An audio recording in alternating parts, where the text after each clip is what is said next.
Jack. How are you doing, fella? Doing okay. Doing alright. Just get ready for our Misfit flight tonight. We're in the Albatros tonight, so we'll take it out. Little hop.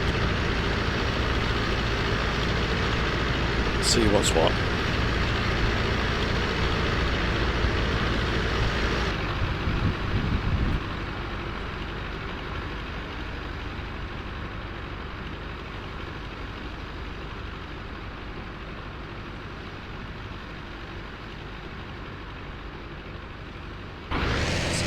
.6 in here today. 34.6. Toasty.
Yeah, cups of tea I think are the order of the day.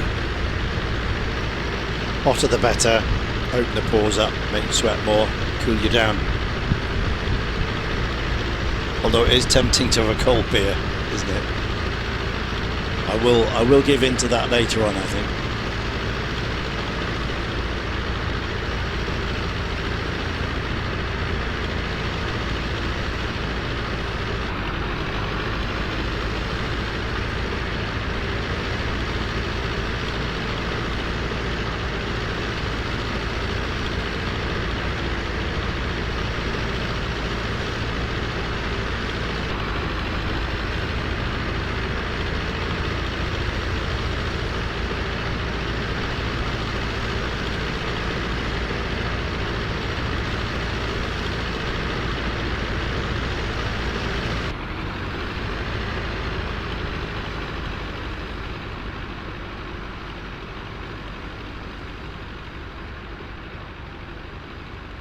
Hello, Kaharia. Good evening. How are we? Yes. In the old biplane, chugging along at 70 miles an hour.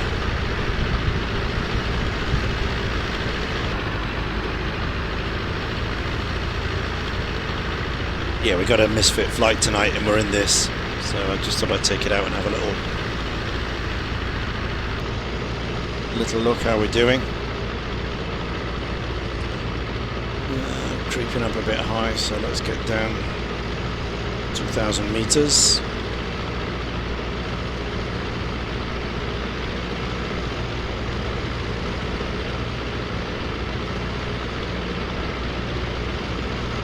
Tired, very tired. Okay.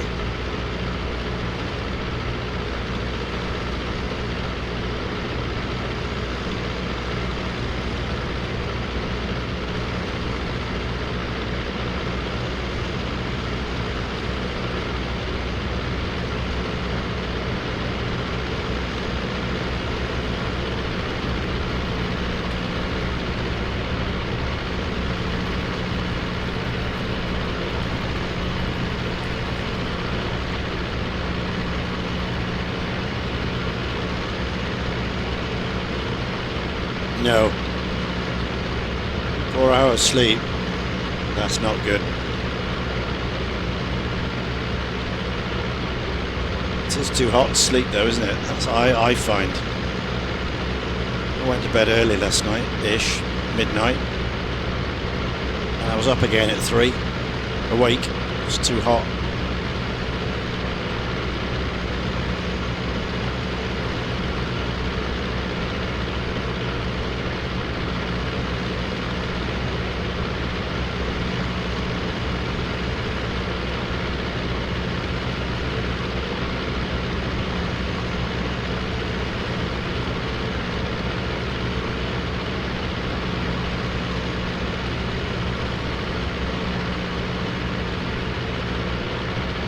Optimal for a flight sim, yeah. Oh, 18, yeah, that would have been nice. Yeah, I think we're going to get another heat wave apparently this weekend.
Catty, eh? Catty interrupted.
Get that ticket validated. Got to be done, otherwise risk the big fine.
Yeah, I mean, I've not obviously looked at it in detail, but it does seem quite good, doesn't it? The 0.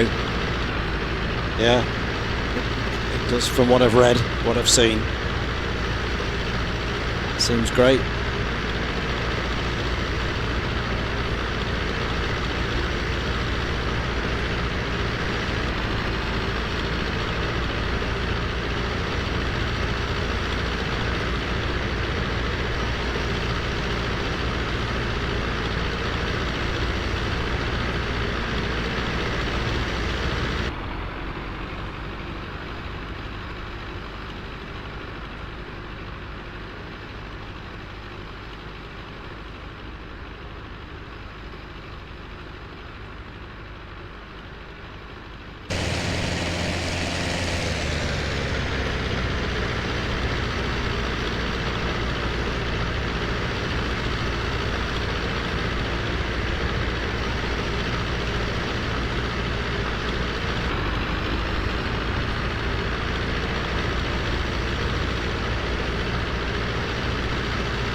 ladybirds and spider cams swooping and getting in the way, and other injuries. It looks like Ben Stokes might have another bowl before the close of play. He's loosening up, stretching out his calves, his hamstrings.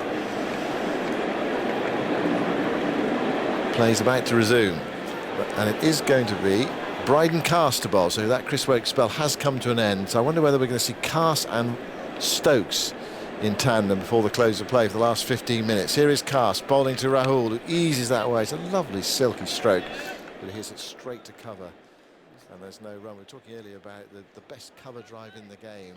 Actually, I started that competition off, and now I'm back. Who of the listeners? Well, all sorts of suggestions there have been, but I don't think many are better than KL Rahul. He's a beautiful player through the offside. He's a fine all-round player, actually. He's in all three format player as well. Very effective in all three formats. This is Cars going into bowl to him, and he plays that firmly back, stopped by Cars, and his follow through. And there's no run.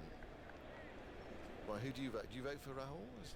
Well, I did what all my competition. I throw it in and then don't give an answer. Right. I haven't actually thought about it. Yeah, I do. He's going to have to be up there.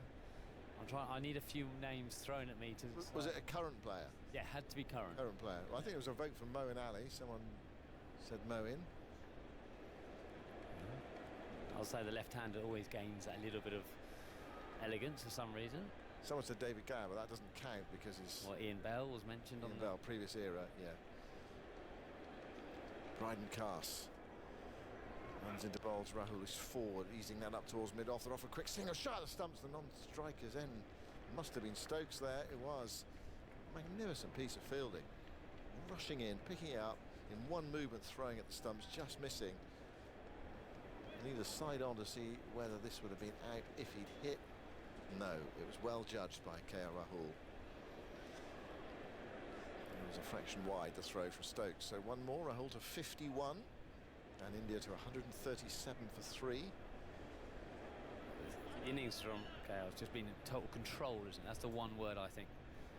Unflustered, unhurried. When Archer was bowling quickly, that first 4 or 5 overs was around the 90-mile-an-hour mark, and he just played it with such control. And actually, what I really liked about that little bit was that dropping and running. You know you have to give, when someone's bowling like that, and with all the adrenaline going, the crowd behind him, you can have it, but he just didn't any damage, got off strike. Cast now to Rishabh Pant, it's down the leg side, strikes Pant on the pad, goes down fine, Smith's after it, picks it up, and they're through for a leg bye. 138 for 3. It was a bit like the root innings yesterday and a bit into today, where he felt in control, and also totally mirroring the Gill efforts at Edgbaston, where he just went at his own pace and never thought for one moment England were going to get him out. It was actually a surprise when they did in both innings, but a lot of overs bowled to do so, a lot of balls bowled to him. 138 for 3, Rahul on 51, slip in a gully, the close catches, Cast bowls, Rahul up on his toes, trying to force, but he couldn't get any power into the shot, which was a bit too close to his body to get the ball away on the offside, picked up by Stokes. Just on that wicket of Gill, Jamie Smith will be feeling quite good about himself as well, taking a catch standing up. Yeah, he does take a bit to go up to the pace bowler. And he took another one off Pant, which nipped in, he's cut. It went in cleanly, so absolutely right. I thought it was a really good catch. Yeah, he was as delighted as Woakes. Chris Woakes bowls, Rahul drives through extra cover, it's a nice looking shot. Stokes is after it, stroked rather than hit hard, so it won't be 4. Stokes allows the ball to go into some shadow in front of the Warner stand before picking it up. Gentle jog after it, just accepted that was going to be 2 runs. 140 for 3. Rahul moves to 53. And is that the end of the over? It is, from Bryden Cast. So we've got just over 10 minutes left in the day's play. Who is going to bowl now? It's going to be Bashir. It's not going to be Stokes. I thought Stokes might have a go from the nursery end. He looked to be warming up. Perhaps he was just keeping himself loose for fielding as much as bowling. 140 for 3. Jonathan will take us to close of play on this second day. Yeah, I was glad is Bashir still bowling. Just, can he tease something out of Pant in this last 10 minutes. Pant's going through his mind. He's in total control. One little mistake. One last dash with Ben Stokes will challenge Pant, you feel, with a couple of field placings. These last 10 minutes bring a few men up. Well, there's 2 out in the deep on the leg side. They're long off. Let's see what happens here. Pant is on 16. He's faced 24 balls, 140 with 3. We've got 10 minutes of play left. Bashir moves in, bowls, and is played back to the bowler. And there's no run. Still a slip. And preparing for our close of play resume. We're speaking to Joe Root, I'm looking forward to. We're putting him on headphones down at the bottom of the ground. Hear all about that catch. Shear again bowls. Punt on the back foot, plays out to mid-wicket. And Root feels he's not at slip at the moment. I was trying to think where he started fielding when he began, because he hasn't always been at slip, has he? I mean, he's been there quite a long time.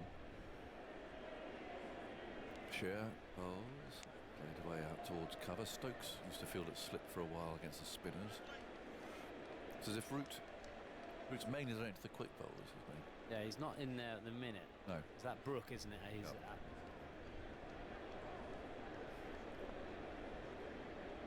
Root's got his hands on his knees at the moment there at mid-wicket. Especially bowls, and Punt goes on the back foot. He's beaten the field. All racing out towards that deep backward point boundary. It disappears into the shadows there. Retrieved by Wokes, who throws in. Lovely, accurate return that. Smith didn't have to move a muscle. And they'll take 2. 142 for 3. I think one of the reasons, you could be a very good slip spinner, a catcher to seamers, but actually very different skill to be a slipper to the spin. I think it's a very hard place to field, but also just as a mental break, if you're doing both seamers and spin, actually now Joey, he can just relax a little bit at mid-wicket, concentrate as much there. Sheer bowls round the wicket, pushed away off the front foot by Punt. Sheer picks the ball up. He's now calling duck it up, so he's saying to Punt, there you go, you can get it over Duckett. You can have a free hit there. Mid-on is also up. Is it going to be the really slow one? Let's see. 142 for 3. Bowls, not the really slow one. Punt goes on the back foot and plays it out to cover. So here we go. We've got 9 minutes left. There's 17 overs left to be bowled, and I can promise you that, and our poor listener will know that I've sat and banged on in this seat about over rates for about 30 years. It just seems to me that we've now reached the absolute nadir. That they're probably going to be 15 overs.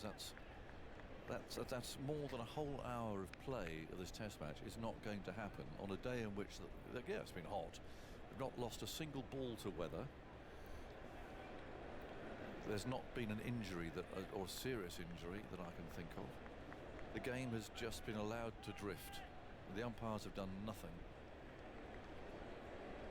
15 overs. I mean, people who have paid all that money, they're going to be deprived of that. 15 overs.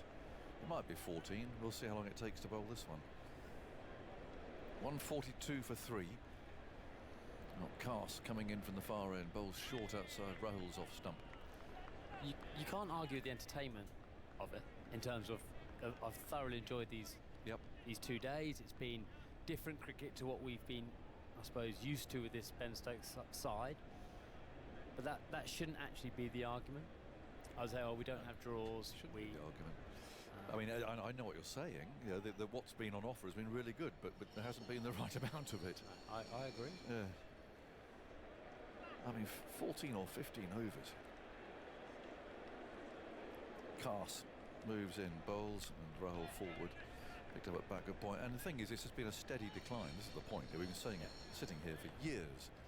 And it started off at being a little bit of this and just a bit annoying and frustrating. But it's just been, if you had a graph, it would just be going in a nice, gentle decline. Well, I watched the 2005 series, something on the first session of that last day. They bowled 25. Australia bowled 25 overs. So it's not as if it's new, but I don't know what you do. I think it has to come down to the umpiring. I think it used to be used tactically more. than it is now. I think now it's just a rate. Cars again bowls and Rahul defends. It's just the speed that the game is now played. You would slow. I mean, 25 overs in a morning with presumably the quick bowlers bowling all the time and some wickets. But I'm just saying, not as if that's how many years ago is that now? 25 years ago. 18. 20 years ago. Yeah. So I forgot what year we're in, but so.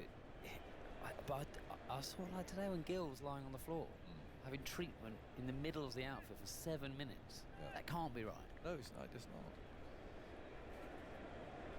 Cars bowls and on the back foot played away down to mid-on. I mean, I do think that a drinks break should be a scheduled time. It's on a clock, and you can have 4 minutes, 3 minutes, 4 minutes, whatever it is, and that's it. Boom. After that, you must be in position. I think that's an easy thing. Well, it's an easy. I think you've got to do less than that, because if it is 5 minutes, that's 15 minutes already. 3 drinks breaks. So even if you're bowling 15 overs now, that's 6:15 before you've even.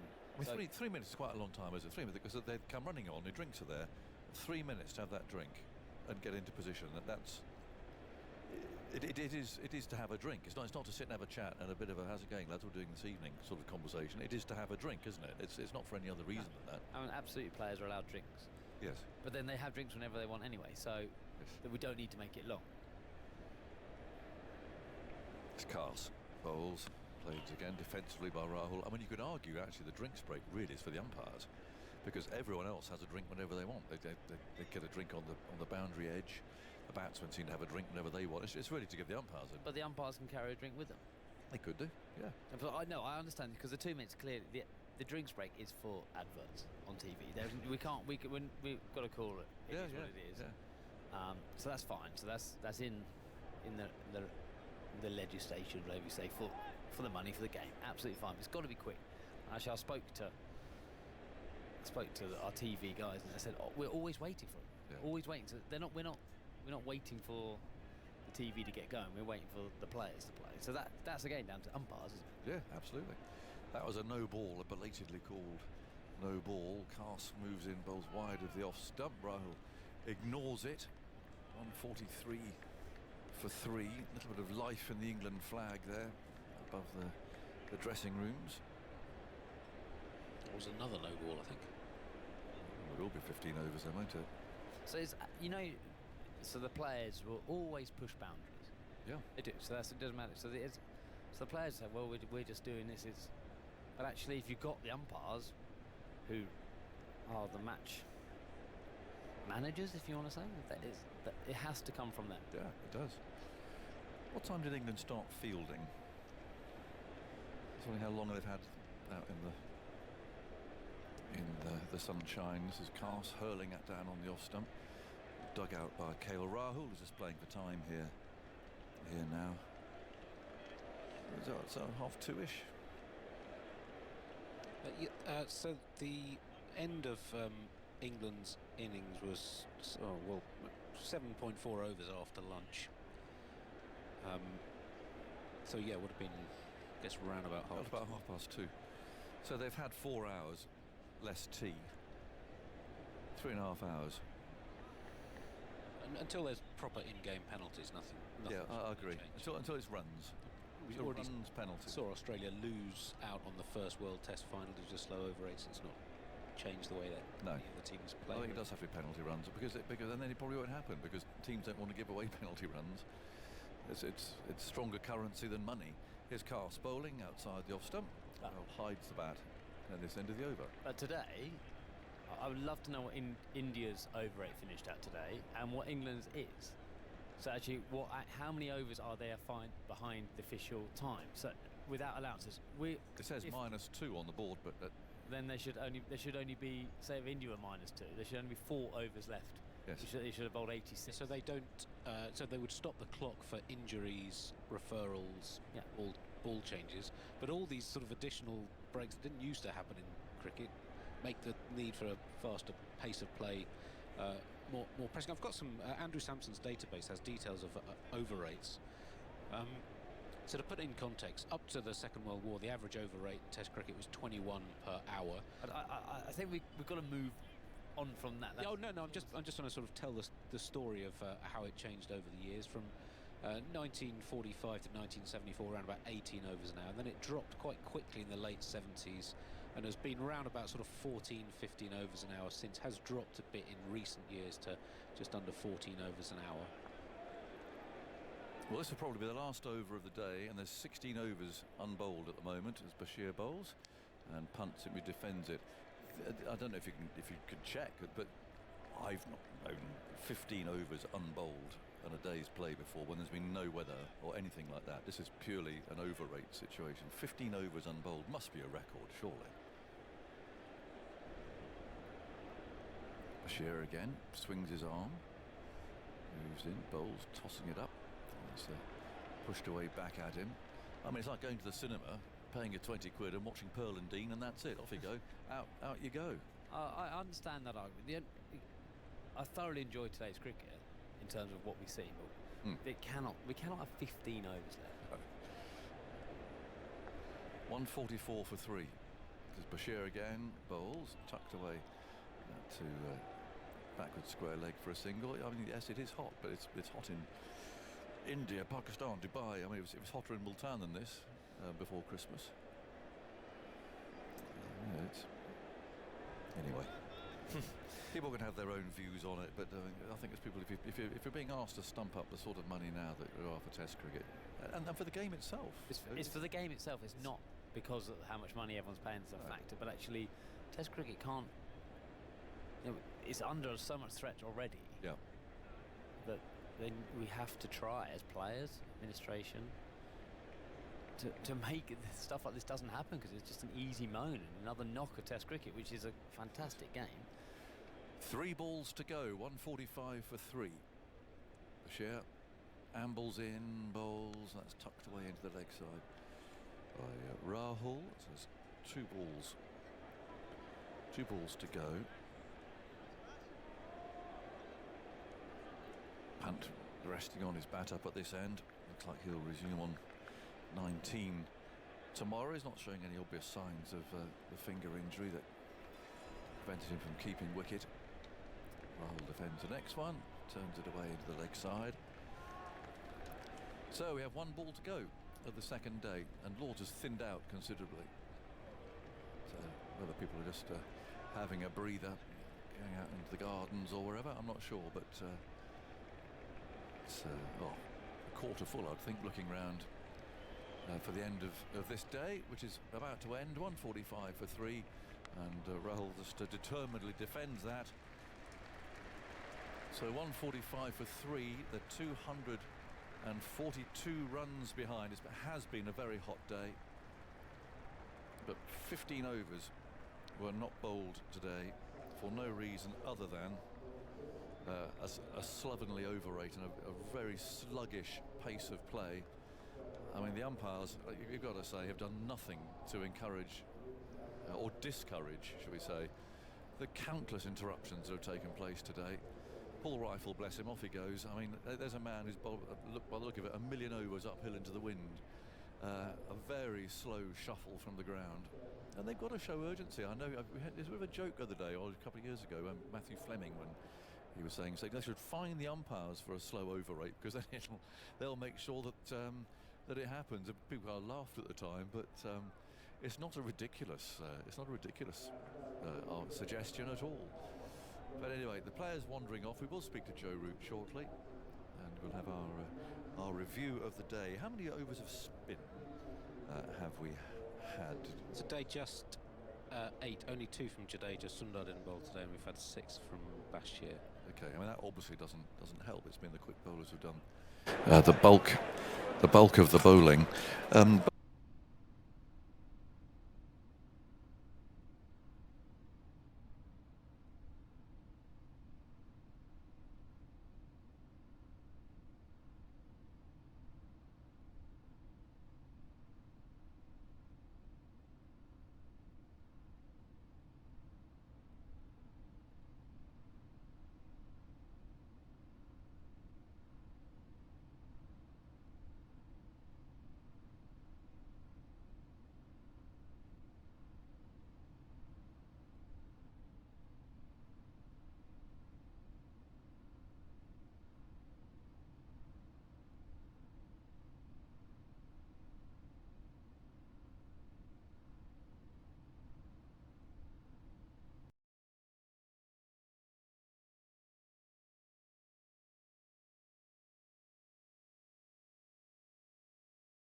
You need to set parking brakes to request ground services.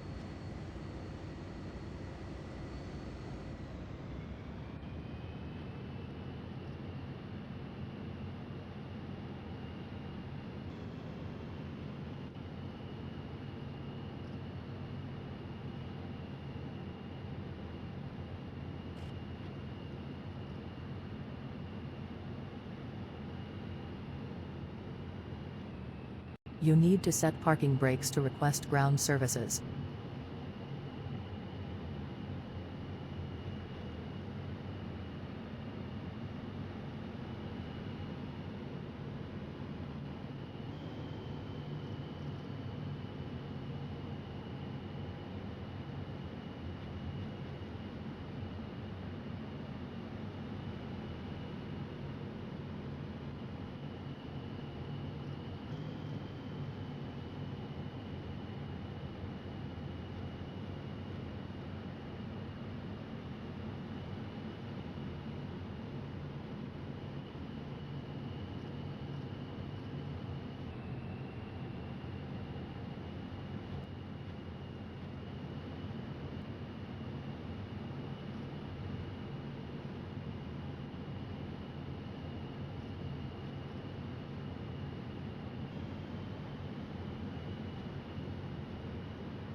Howdy.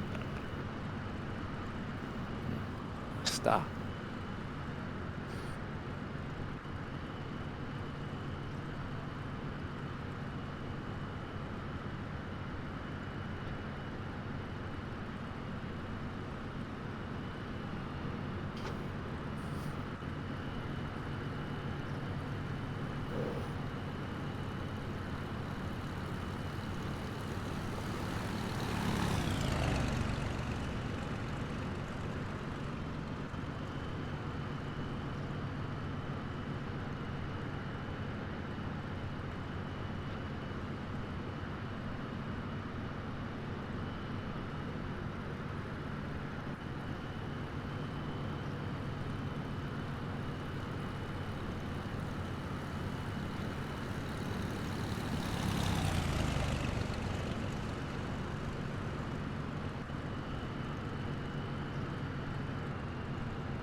Alrighty. Hey. Good evening, afternoon. How goes it? Oh, pretty good. You? Yeah, sweltering. It's too hot. Oh, that's right. You've got it hot there. Yeah, we're in for us. Absolutely. Yeah. It's currently 31 degrees. Ooh, because I have no idea what that is in real degrees, but that's okay. Yeah. 62, 90 something. Ooh, an airplane. Yeah. And that's at 7:20 in the evening. Right. It's too much for us. I mean, everyone's just yeah, collapsing. Yeah. Just not used to it. I think you do get acclimated, you know. Yeah. I know that moving from London to California, I had adjustments to make, and it just became the norm after a while. And then coming out here to Florida, the humidity was the big change. Because obviously sun and heat I was used to. But I think I'm used to that too, so yeah.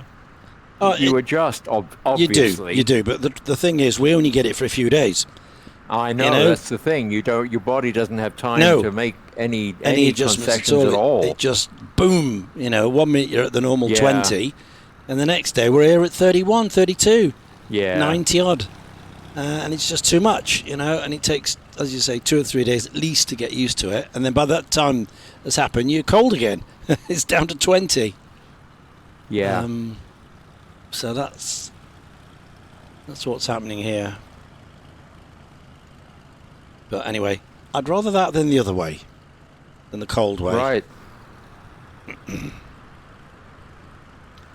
Sit out in the garden under the shade. Still, I mean, it's as hot as outside as it is inside, so there's no escape from the heat. Wherever you go, at least in here I can get the fan going on me. But all it's doing is moving the hot air around the room. That's all. Uh-huh. But psychologically, it feels better if you've got a bit of wind on Right. you, even though it's warm wind. Oh, we have somebody over the top. Who's that? It's you and Bossman, I Bossman. imagine. Bossman's over Who the else top. flies like that? Yeah. Apart from me. Apart from you, yeah, exactly. Going in and out of the lighting poles here like a slalom. Wee wee wee.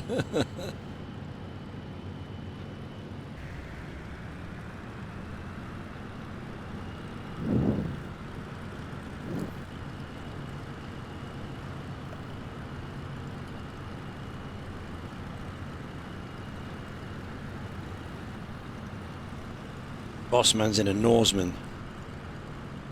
Yeah, I noticed that. Norseman. Hardly the right era, but Well, that's okay. a bit later, but it's okay. You're in a Fokker DR1. Dazzle. Yes. Nice. You know, it's funny. They have a sale on in the Microsoft store. Had a sale, and I picked up the Captain Sim SPAD 13. Right. Explain. It is shit. SPAD 13 It is an is- aircraft, is it? I guess. Oh, I'm sorry. It's a Yeah. World War One fighter. In Right. fact, it was arguably one of the best. It was certainly one of the fastest. It's late war. I think it came in 17 or so. Oh, right. Sure, towards the end of the... Yeah. So I'm buzzing around in it, and it's nice looking, and it sounds great, and so on. And I look down at the compass, check something, and I'm pretty sure the compass goes the wrong way. Oh. Well, when you're north, it's When you south. fly, when you're, yeah, but it's not a simple reversal. It's like it rotates the wrong way. I didn't examine it that closely, but I can tell you it doesn't work like it should. Right. And I happened to look out while I was maneuvering, and I realized that the ailerons are wrong too. Oh. When you do a left bank, the left aileron goes down. Goes down. And I'm like, okay, dear. this thing is impossible. There's no way I can fly this. And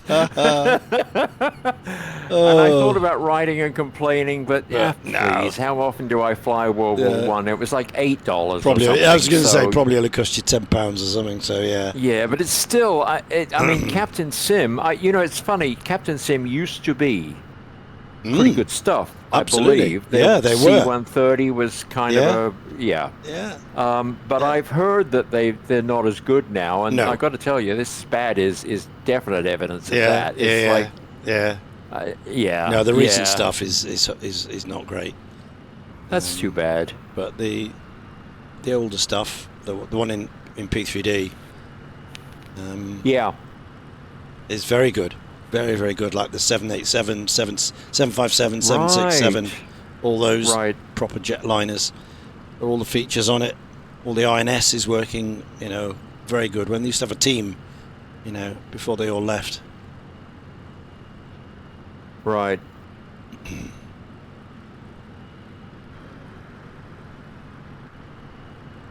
Oh, Paco's arrived.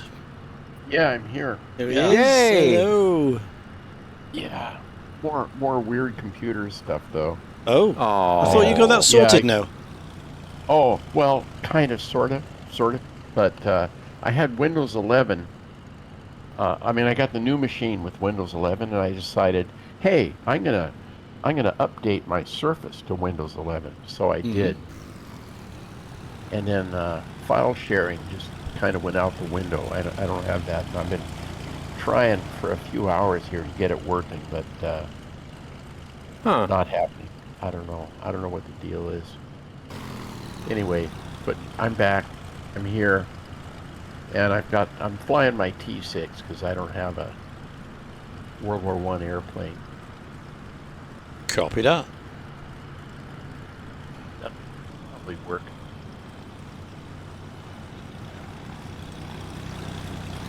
The last time we were flying in World War I airplanes, I downloaded a couple that I could find, and it was just like not happening. Mm-hmm. I mean, I'd Yeah, rather mow the lawn than fly one of those.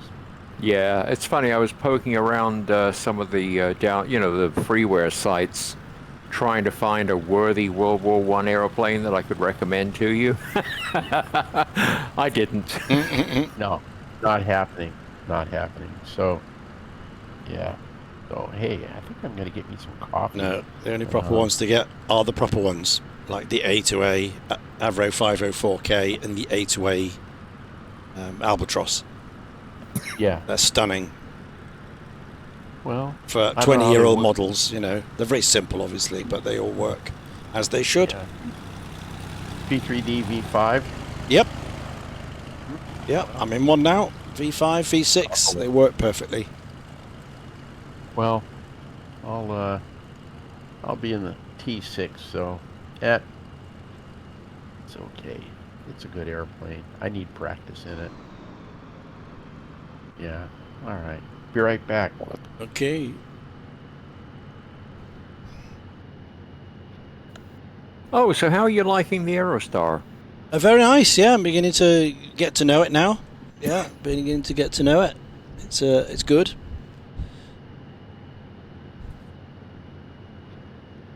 It's performing very Super. well. Yeah, it's. I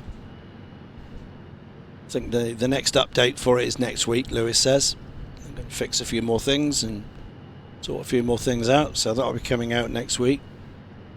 Be on 0.3 then. Lovely.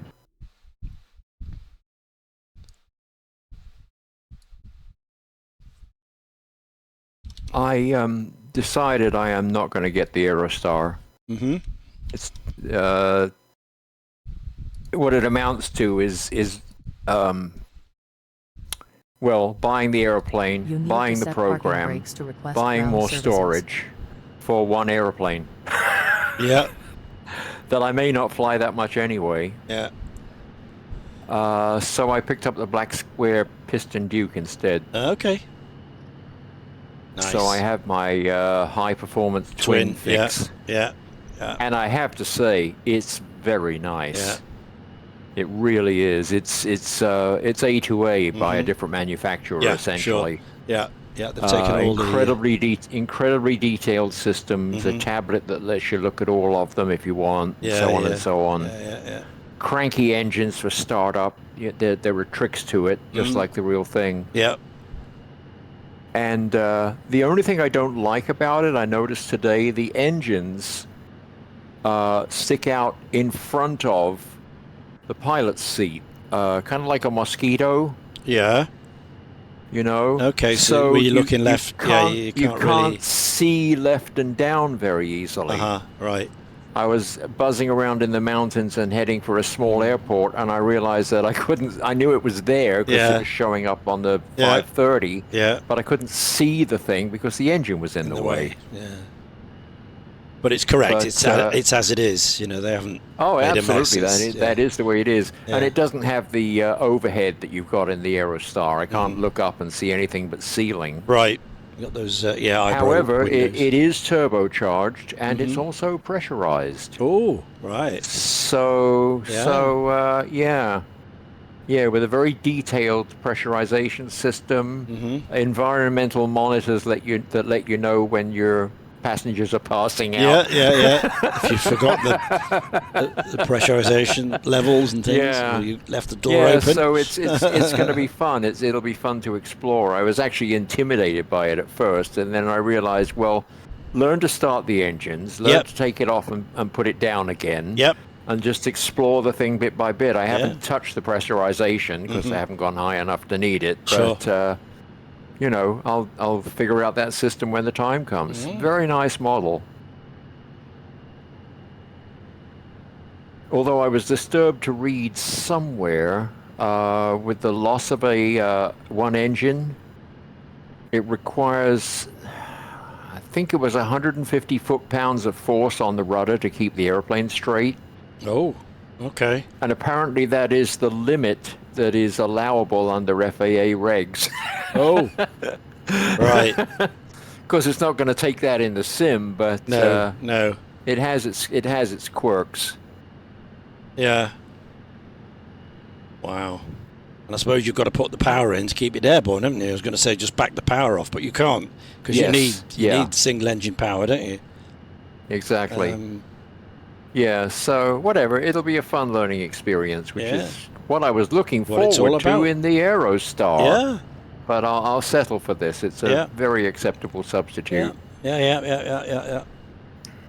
Well, there's always, future when they bring the next ones out. If you fancy that, you can then.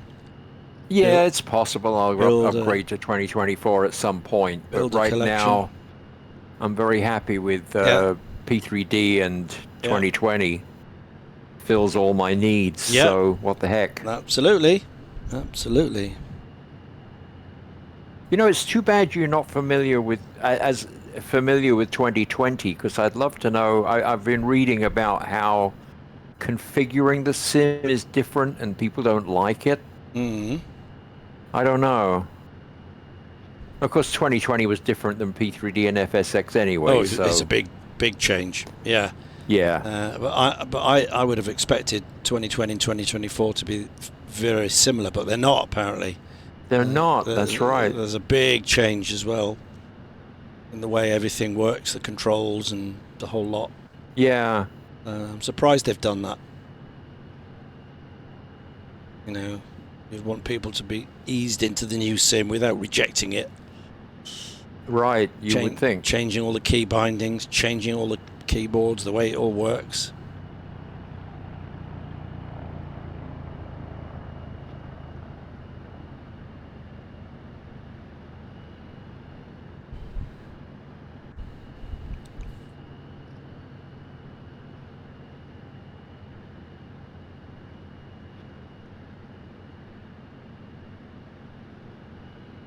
Yeah, so we're just setting up now some Barry Seal flights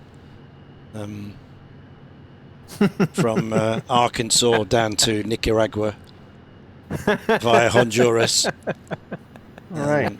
So, a bit of flight planning going on, finding out where the routes, hours and hours and hours at 50 foot over the ocean. Keep under the radar.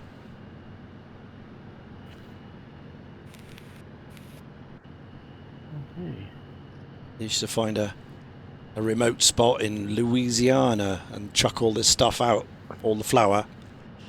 Used to get chucked out, and then the cartel guys from Florida used to come up, collect it all, take it back to Florida for the distribution. Oh, live weather? Yes. All right. Live. Okay. Let's see here.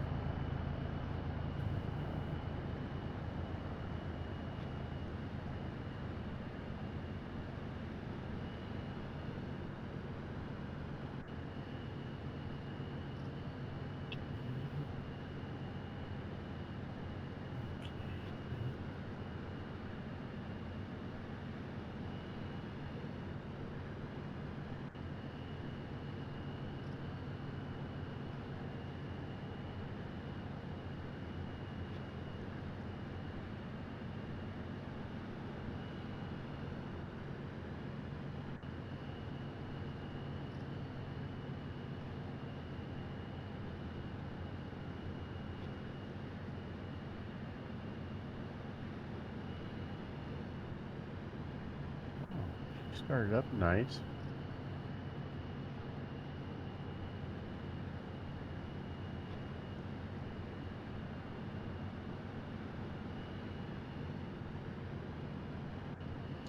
We should be at Old Warden today, outside the Shuttleworth collection with all these. Yeah. Or grass strips somewhere like Popham or Goodwood or somewhere.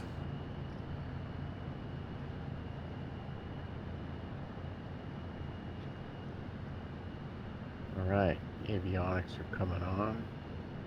Oh, you guys, avionics, right? Yeah. Oh yeah. Oh yeah, let me just check my GPS, make Yeah. sure it's. Yeah. Let me just Yeah. check my battery. No I'm such gonna thing. have to. I'm gonna have to pedal faster to Yeah. make it work. Yeah.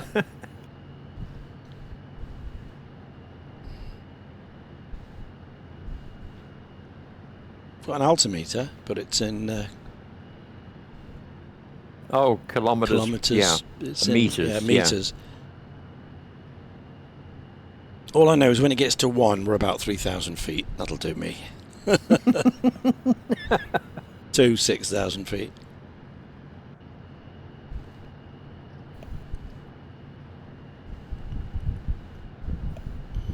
And on the tachometer, it hasn't got a speedo. It's got a tacho. 1300 revs, so that's about it. 1350 for a few minutes. That's all it'll do. Or fuel gauge, but not in the gravity tank. It's got air pressure gauge.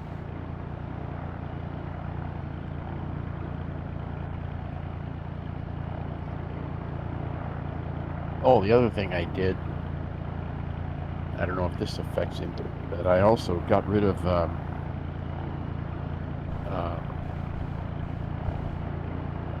McAfee. It's gone now. Oh yeah, yeah. Your virus protection. Yeah.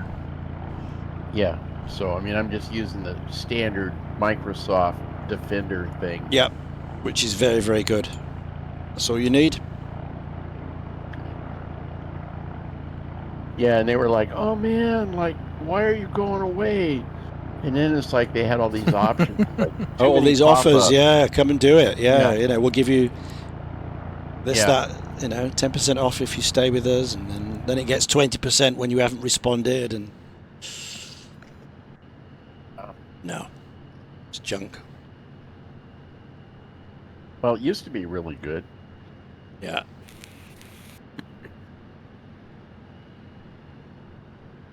All right. Well, let's see. Oh, I wonder if the lights are working. Let's see here. Lights as luxury? Blimey. Oh, look, yeah, man, those suckers are glowing like oh, looking good, looking good. All right. My shopping Yeah. wheels, shopping cart wheels. I don't even have brakes on this. It's a wooden skid on Yeah. the back for the tail wheel. That's it. No brakes. Gear is down. Oh, yeah, landing gear. Yeah. Just a couple of wheels on a So frame. what runway are we taking off from here, guys? Whichever one you like, according to my windsock. Yeah, I know. We got a dead nuts crosswind here. What have I got? 260 at 6. Wow. 260 at 6. 255 magnetic. So that'll be a runway 35. Mm-hmm. But it is a crosswind, whichever, so.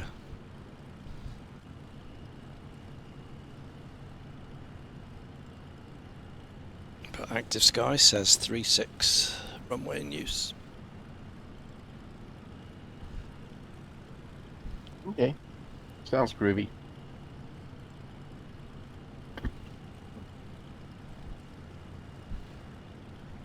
Clouds few at 3. 26 degrees, 1009.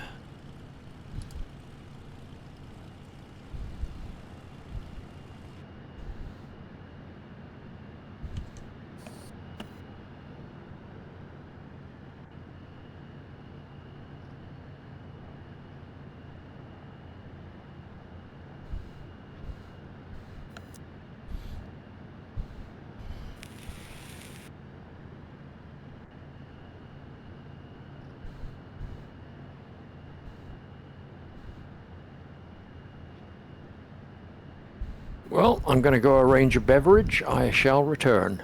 Okay. All right.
Oh, I went and saw that dinosaur movie.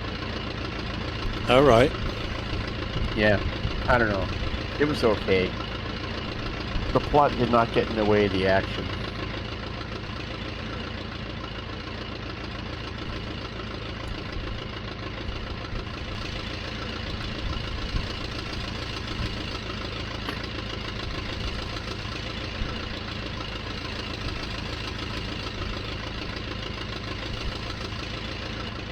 Right. There we go.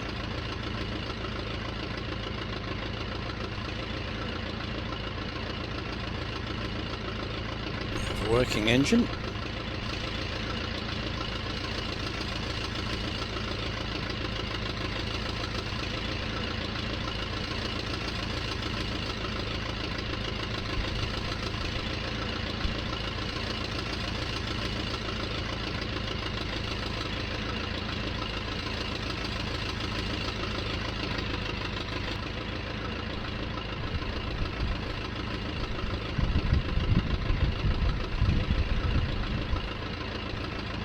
Oh yeah, Ziply hooked up our fiber. Yep. All good now? It's a whole lot faster. Good. So Yeah, it should Carolyn be. says when she wants to get a screenshot of the bears, she, you know, it always used to be where she'd go, oh, and she hit the, you know, the screenshot button, whatever that was, Mm-hmm. and it would always, she'd always be like a couple seconds after whatever it was went away, you know, kind of thing. But now, she says, I hit the button and it takes the picture, you know, screenshot of the bears. Yeah. So, oh, okay, that's nice. Yeah. Oh, good. Yeah. Well, this thing's all ready to roll, I guess. Good. I'm glad you got your sim sorted then. Yeah. Well, yeah, well, we'll see if we get the DXGI thing, you know. That could happen.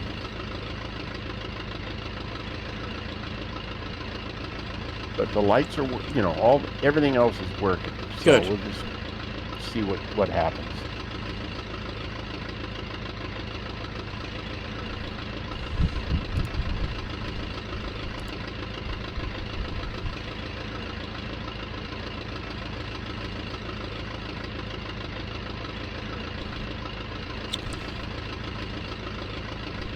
Dan, hello mate. Welcome on in. Yes, we're very good. We're all good. Just setting up for our leg number 12 of the tour.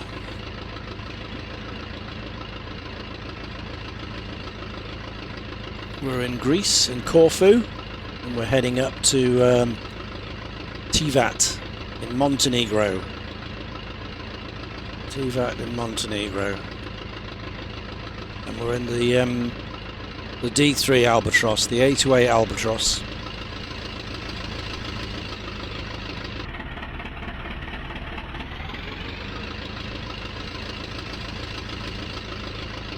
There she is. With a Mercedes-Benz engine. Okay, we've got 14 minutes.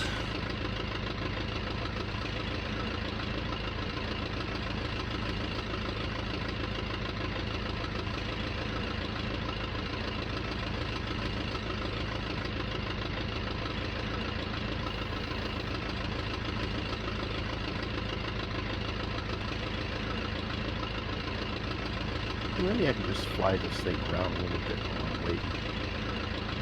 Go for it. Yeah. Have I heard anything from Empire? No, I haven't. No, not spoke to him. Not seen him online actually for a couple of days. Not seen him. No, he hasn't been on Discord or online. So no. Nada.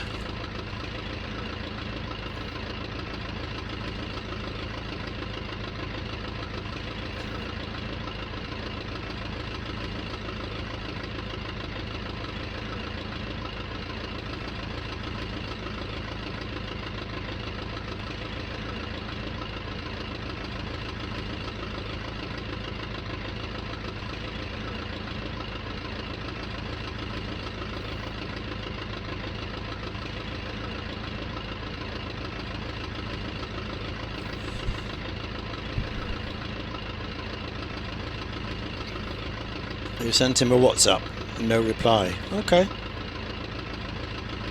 Ah. Power went out. Yours? Uh-oh. His. Oh. Yeah, he's normally on quite regularly, but we haven't seen him for a few days.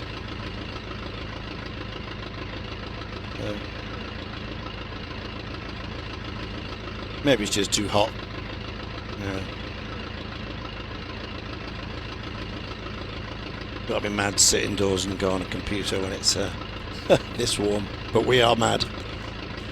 In here right now it's 35.5 Celsius.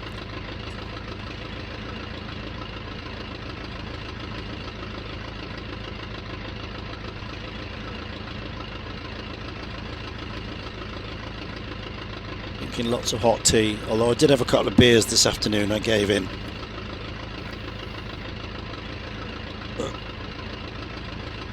When you're hot, you drink hot liquid and that cools you down eventually, better than cold drinks. Yes. Yeah. Right, we have our Mercedes-Benz engine ticking over. See all the valves ticking away there.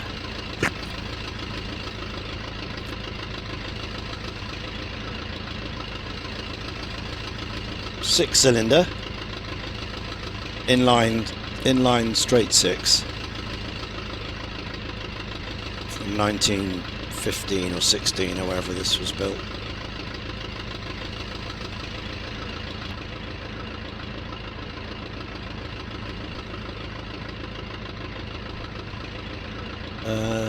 Dan says 115 people on the bus. 38 degrees. Wow. 38. That's a lot in Liverpool. What is it here right now?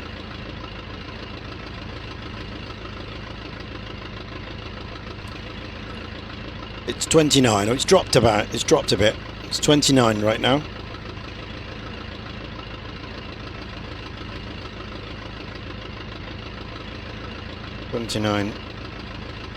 It gets no lower than 18. 5 a.m. in the morning, it's be 18. And tomorrow we're due for highs of 32 at 5 in the afternoon.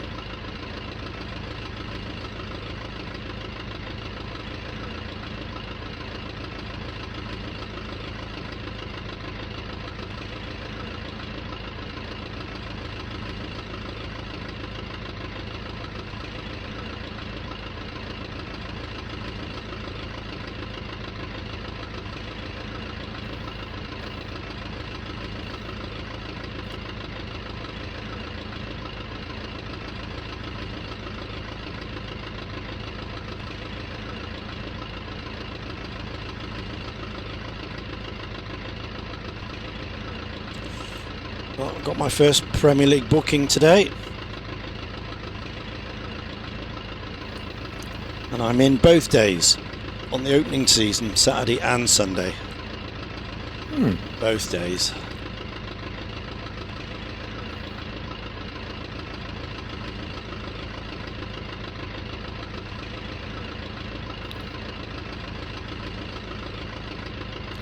We have 3 o'clock on a Saturday, and I don't know what it'll be on a Sunday. As usual, if it's a 2:30 or 2 o'clock, I'll be back. If it's a 4:30, I won't be. Sure. Until the clocks go forward, and then I'll have a chance of getting back from a 4:30. But not until we go back to GMT.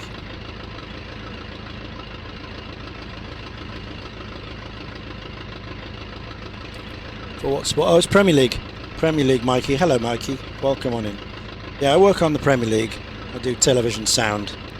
I'm a sound supervisor for TV. And I used to do all sorts. You know, back in the day, I used to do World Cups, Olympic Games, Test matches, Open Golf, everything.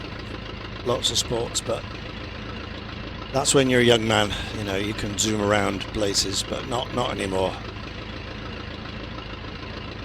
I used to do OBs as well, go to the grounds, work on the trucks and pitch side and all that. But these days, I've given all that up. I just go to the studio, get on the train, turn up in London, go to the studio, mix my game. 5+5, we're out the door on the way home. A lot easier.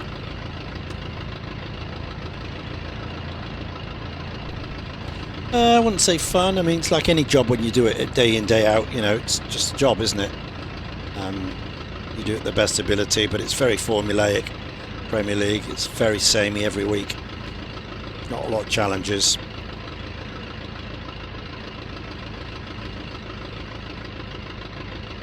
I don't care which yeah, Sky pick it up sometimes. I work for the Premier League productions, so we do all the games. So all 10 games every week we cover, and we send it out to the world. So it's a world feed, and whoever's bought the rights can pick it up. So Sky, BBC, TNT, NBC, CBS, anybody around the world can buy it.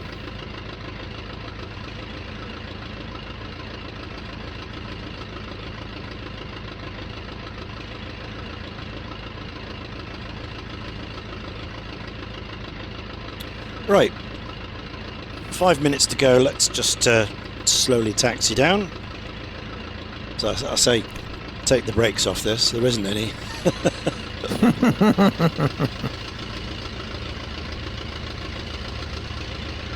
Gotta be really careful.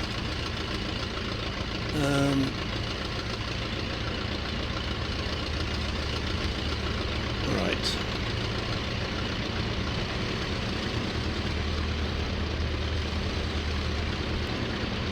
I'm going to taxi all the way down. No, you don't. Actually, it doesn't matter which way we take off. No, it's a crosswind. Cross.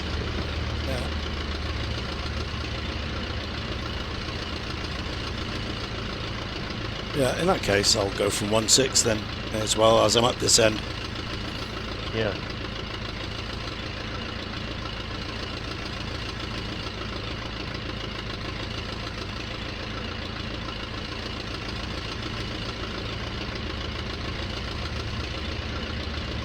The scenery's a bit messed up here.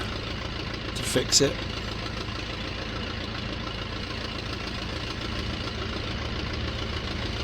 Got a LC layer. It's probably in the wrong order.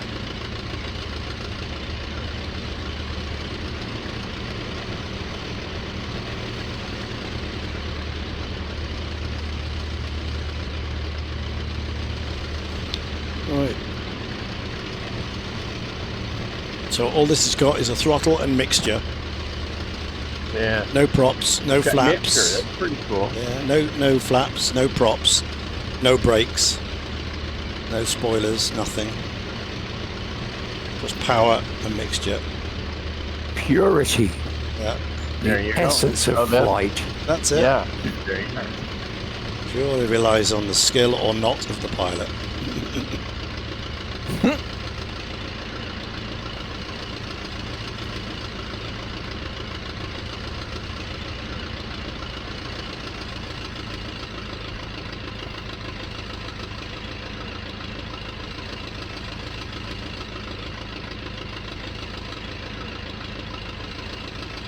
I guess if there was any kind of slope, the ground crew must have had to hold on to this thing until it was time to go. Oh, yeah. Because it would just keep Yeah. rolling. There's no, I mean, it did have chocks. That's the only way it would stop. So the ground crew Yeah. would run in with the chocks and chock the wheels to stop it moving. But there's no parking brake, there's no toe brakes, nothing like that.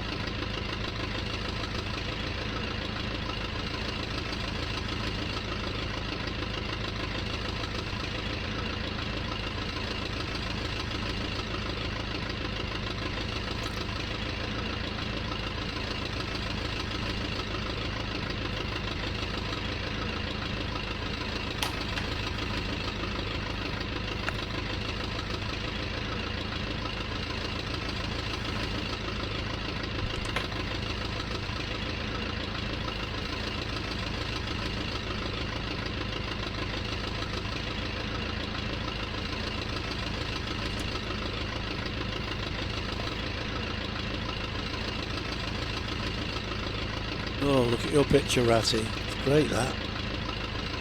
3 wings, look at it. The lift to get on that. Yeah. I've got all of us in Fokker triplanes. Okay. You're in the Red Barons Oi. DR1, and Paco is in this curiously decorated U.S. Army Air Corps trainer scheme. Mm-hmm. Cool.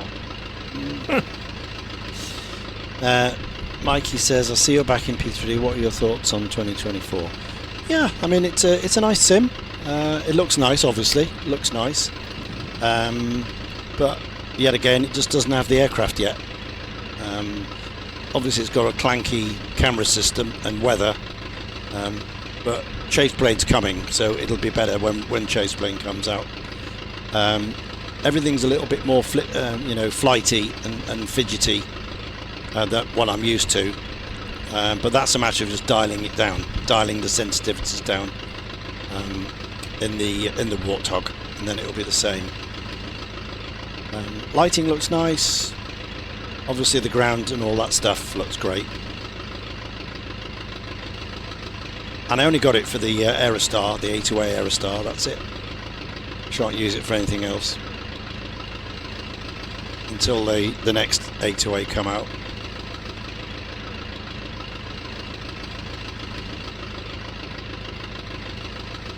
But yeah, overall, very good. I haven't got a problem using it.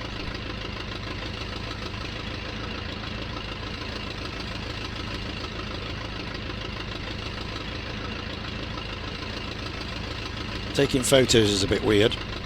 In P3D, all you do is hit the V key and it goes straight to your pictures gallery. In 2020 and 24, you can't do that. It's like Alt and something and whatever. So I use a thing called ShareX now, and I'm able to map one key to it, like print screen. But I've had to turn HDR off because Discord blooms out if you don't turn it off. So there's a few little compromises, you know.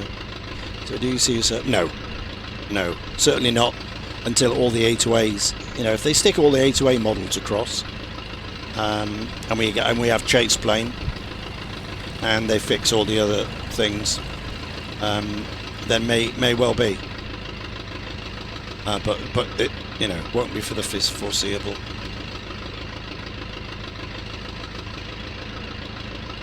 Okay, time. Let's go. All right. Okay, power coming in.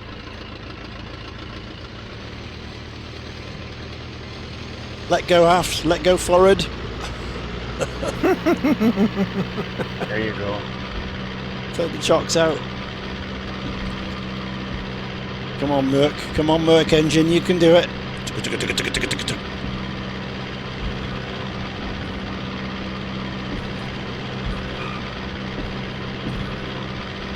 There we go. And bring the power back.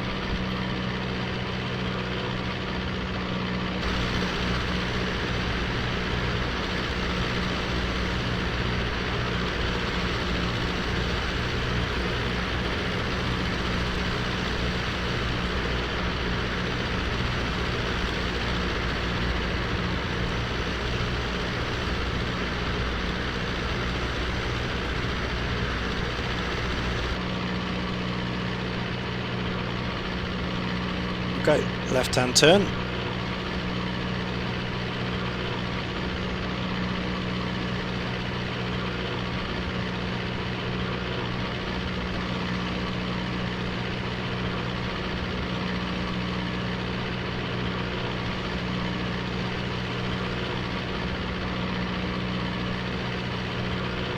Oh, we got Boss Man too, huh? Yeah. All right. Yeah, Bossman's here.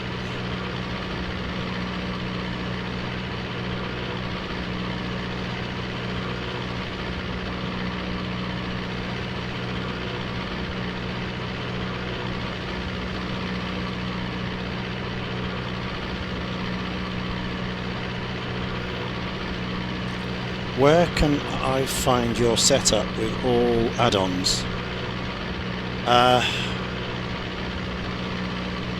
There isn't really a place, mate, Mikey. I mean, I haven't got any. Unless it's on the is it on the Twitch panel below my Twitch thing? I think I've put the what I've got in there.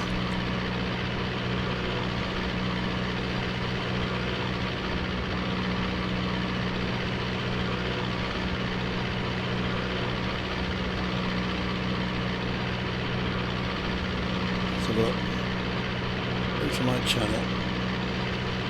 Yeah, under the description it tells you what it is. Oh, it just gives you the hardware of the PC, that's all. Just gives you the hardware of the PC.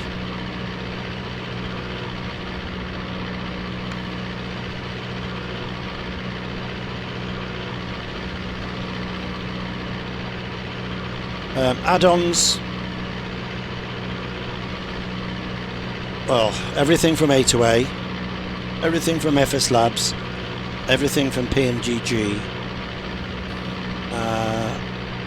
Leonardo Mad Dog, Majestic Q400, and the MJ Freeware C46, so 47. And that's about it. And the odd bits of everything else, like I've got the Aerosoft Twin Otter. That's about it really. And then scenery, everything from Orbex, the whole catalogue, all the fly tampers, all the NK Studios, all the flight beams, and yeah, everything from Orbex, and some odds and sods, bits and pieces as well.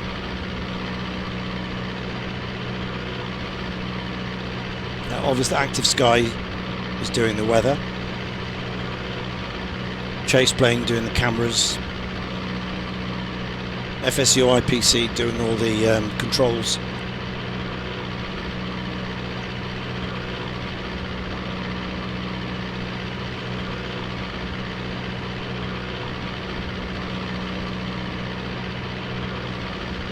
That's it really.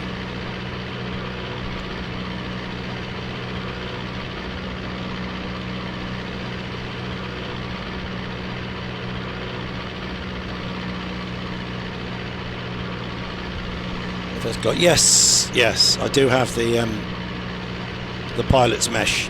2022 is it, or 24? I can't remember what it is. Yes, I've got the pilot's mesh.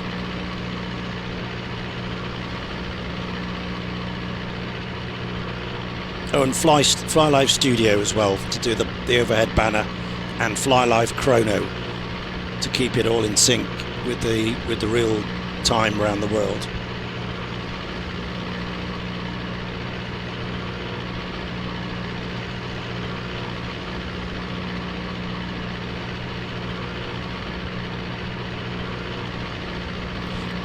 So that's the P3D, and then in Microsoft I've got Microsoft 2024, Active Sky and the Aerostar. That's it. No Orbex, no other airports, nothing. Community folder's empty. They still don't have winter type of thing, right? Weather or annual changes in 2024. What, the weather? They've got their own version of live weather, yeah. Oh yeah, but I mean, like when you're flying over scenery, is it always summertime scenery, or do you have wintertime scenery? I think it's all. I don't think they do seasons yet. Oh, okay. Certainly on the textures. I mean, weather they might, you get winter. But with regards to textures, I think it all looks the same. I don't know. I've not flown it enough to figure that out yet. I got Rex AccuSeason for 2020. Yeah. And well, you can select the season you want, or it'll just apply whatever's appropriate on the date of the sim. Yeah. And it works. Snow where there should be snow. Yeah.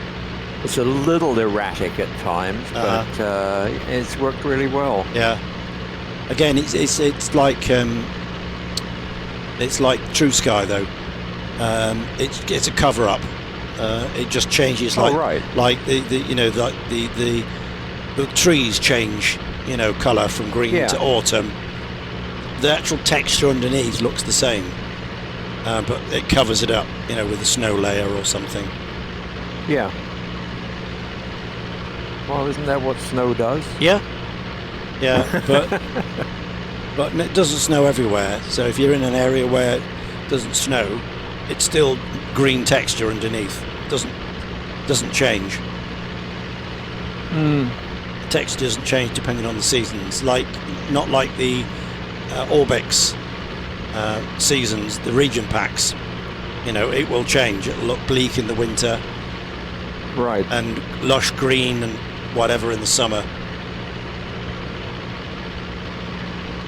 Microsoft doesn't do that. It just stays the same colour year in, year out.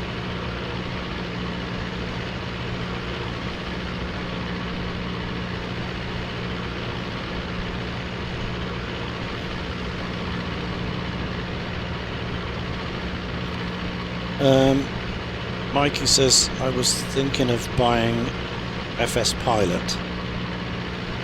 Okay. And the son uses 2024 use P3Dv5 4. Yeah. Depends on, like anything, what you want from the sim, isn't it? What you gain, what particularly interests you, Sadly, there isn't one sim that'll do everything, which is unfortunate.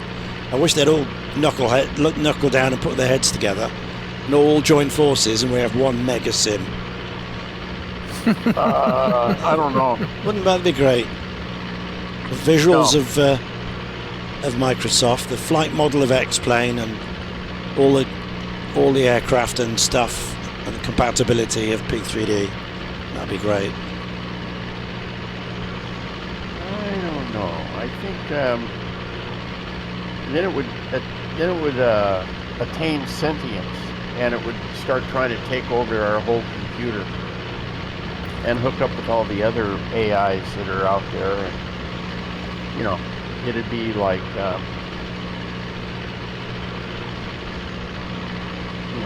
Terminator or something. The definitive flight sim is not going to please everybody, though, No. is it? No, of course not. Unless you have multiple modes in which to operate it. Yeah, because people want different things from it all the time. Exactly. Yep. Well, maybe if you could do it like,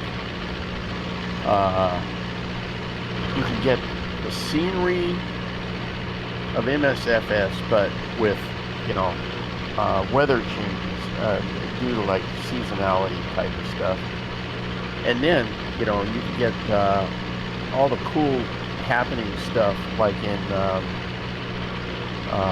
what is it, the combat, you know, air combat stuff. Hey, look, a new subscriber. And then, you know, you can have all the flight dynamics of like P3D and A2A. Yeah, you know. Kaharia, hello. Thank you for the resub. 20 months. A nice round number. Lovely. Now you're going to destroy that next month at 21. So. Nice round number. And returned, yes. Smithy boy, hello. Welcome on in. Welcome on in. We are the A2A Misfit Squadron. And we are doing leg number 12 of our Friday tour. It's a tour of the Mediterranean Basin. Started off in Morocco. Went all the way along North Africa, up through the Middle East. Back along Turkey, Greece. And now we're heading from Corfu up into Montenegro. And each week we change our A2A aircraft. We've got 15 models to choose from, so we swap them out. Every week we're in something different. And this week it's the A2A Albatros D.III.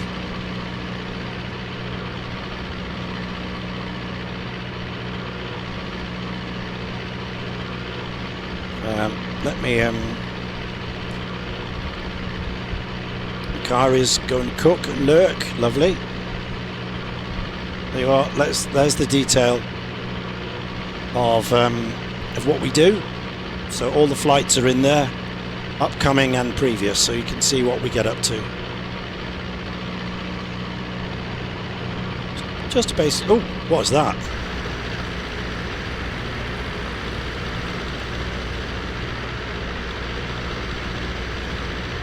Somebody did something in front of me then.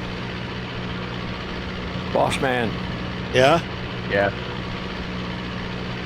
I saw him go down and then go under the ground, so I don't know what happened there, because I'm quite low.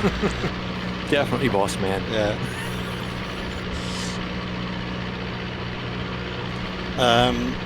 Smithy, I presume this isn't Flight Sim 24. No, you are quite right. It's a superior sim. It's a training simulator. It's called Prepared P3D, and it's used by all the world's best training organizations. Yeah. The US military train on this, and all the the best air forces in the world and their sims use this, and commercial flight sim flight training organizations use this as well. So it's not a game, it's a simulator. Won't work on an Xbox. Nope.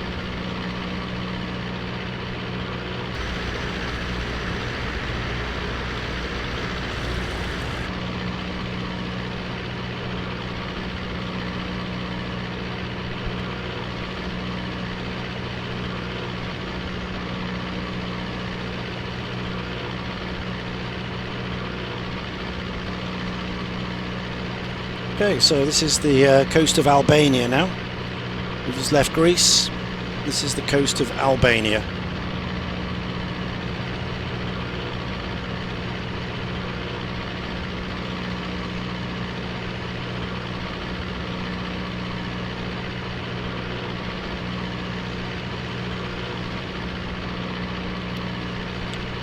Cough cough, dinosaur sim. Yeah, well, some people say that. Some people say it's dead. Some people say this is a dead sim, what are we doing flying an old sim, blah blah blah blah. That's some people's point of view, which is absolutely fine. But It's not as pretty. correct. That is, yes, absolutely. It doesn't have the eye candy. Doesn't have the Forget modern the realism of the aircraft Yeah. models. Oh yeah. Forget Forget and all the rest of it. Yeah. It's just not as good looking. So Yeah. So Yeah. it's yesterday's sim. That's it. Yeah. The realism of the aircraft and the flight model are nothing compared to how nice it looks. Apparently, so I'm told. But for those of us who are into flight simulation and real aircraft and the way it behaves, then this is the sim to have.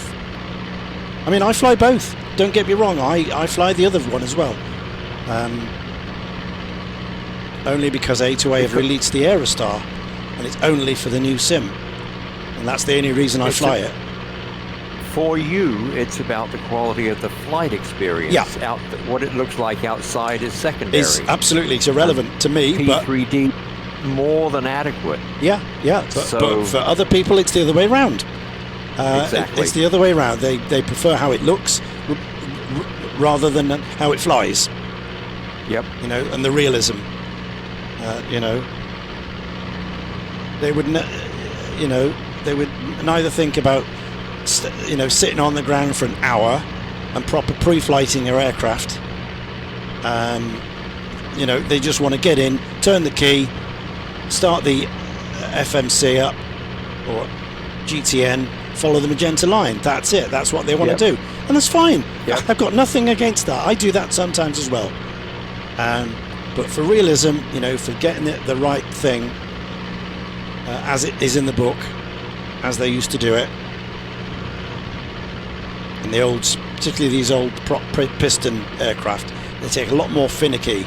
Each engine of the 4 engines is different. Everyone's different. They all start differently. They all sound differently. They all run slightly differently. You have to treat them like that.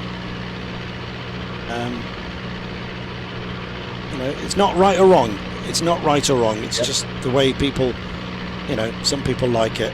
And it has to be said, the majority of people prefer the visuals because, it's obvious from the sales and the way the developers have dropped support for this sim. Most people are swayed, so it seems, by the gamey nature of the new sim, of the arcade game. But there you go, that's the way it is. At least we have a choice, which is the great thing. There is a choice of sim with X-Plane, Microsoft and P3D, which is good. Any reason you've not moved to V6? Yes, the main reason, again, it's like the developers have dropped support for it. I do have V6. I was flying it this morning. But there's no official support for the aircraft. There's only very few. Majestic officially support it. A2A don't. FS Labs don't. P3Dv5 don't. Orbex don't. There's very little support for it. So it's a lot of work to get things working in it. You've got to do a lot of fudging with the registry and things like that, which is a shame because I think it's a better sim than this one. It doesn't use True Sky. It uses its new flight model. Its lighting is much better. It's on a par with X-Plane.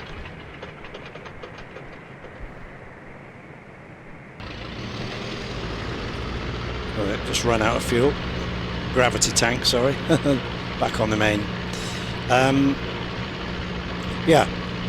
So the lighting's better and the atmospherics are better. There's no enhanced atmospherics like you've got in this. No True Sky. You've got proper planar reflections and nothing's baked in. It all revolves around real light. But sadly, no one supports it, or hardly any. So it's hard to fly things in it that are not supported. So that's the reason. I do use it. I do fly it, but not on a daily basis. Not on a mission like this.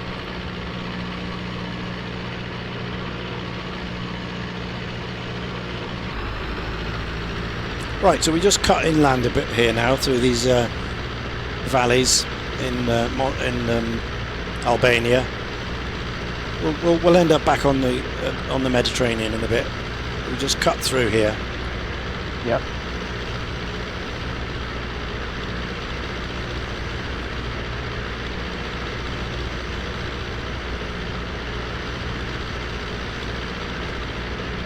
So I'm thinking, I'm not going to camp out at the BMW rally in Kashmir. Mm-hmm. I'm thinking I'll like just ride out there on Thursday, see what's happening, say hey, hand in my meal tickets and what have you. Yeah. And then just keep on rolling, and I'll be back here for next Friday. So that's my plan. Okay. Yeah. Of course, indecision being the Yeah, absolutely. Yeah. Well, you'll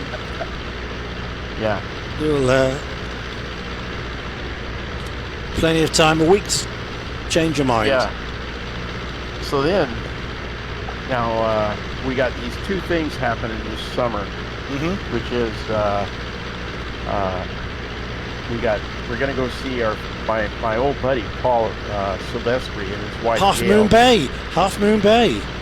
Yeah, well, if you look at the, he's the guy. I'm almost certain that's Paul. You know, in the Orbix Half Moon Bay Airport. Yeah. Because he like, you know, that's the way he used to look when he'd be out there working on something. Usually a Pontiac part, you know, a hot rod part, but or something to do with an airplane. But anyway, yeah. But he's come. They live in Reno now, and but they're coming. They're going to be in Olympia, and we're going to go stay in a fancy hotel, D.III. Inn something in Olympia. And they're like, well, we'll hang out. You know, we'll go down there. I think the deal is we're going to go down there on Saturday and have dinner with them. Stay overnight, and then on Sunday we're gonna like, I don't know what we're gonna do. You know, it's sort of like, well, what's there to do in Olympia? Well, there's an air museum, but it's not like a real fully. It's just sort of a little air museum. They barely have like 2 or 3 airplanes. Okay. So, yeah, that won't take long. And then it's like, now what? You know, and Carolyn, she's trying to. I don't want to be the like tour coordinator. And I go, well, what about this? Well, that doesn't sound very good. Oh, okay. Well, you're the tour coordinator then, you know. And then it's like, and then Gail, you know, texts or something, but says, oh, we won't have our mud boots, so we can't walk in mud. If we go walking in a park or something, we can't walk in mud. Oh, yeah, okay. Well, probably won't be any mud, but you never know. This is Washington, you know. And so anyway, Carolyn I'm kind of leaving that all up to her. But yeah, Paul and I, we'll figure out something, you know. And then the the one with her sister, oh, Jiminy, that's crazy. I mean, she was down here like, they're going to do this tour of like, I don't know what, the area around the Columbia River, you know, in Oregon, Washington. And so I've been advised to like not tell them, you know, all these different crazy motorcycle places to go and stuff, you know. And it's like, hey. But anyway, I advised the Sunset Surf in Manzanita, you know, and told them about that, and I told them about a couple other things. And I think they're actually going to do some of that, you know, which is cool. But then we're going to meet up with them in McMinnville, where the grandkid is, and we're going to hang out there for a couple days. And then we're going to go to this place. It's up the Columbia River a little ways, and it's called Carson. And we're going to stay at Carson Hot Springs Resort. Oh, that sounds very swish. Yeah, and so the women are going to go get, you know, the Crandall girls are going to go in there and get, you know, luxuriated, whatever, you know. And So I don't know what Jeff and I are gonna do. Sit in the bar, have a beer. Yeah, that's an option. You know, that is an option. Another, I don't know. But anyway, I just figured, hey, I'm gonna just fall back on my standard mantra on this stuff. There's two kinds of vacation. There's motorcycling and everything else, and this is just everything else. So who cares? I mean, it's like, whatever, I'll just drive the car, but anyway, Carolyn wanted me to find all these places for them to check out. It's like, well, there is an actual, this Maryhill place has a replica of the, what is it?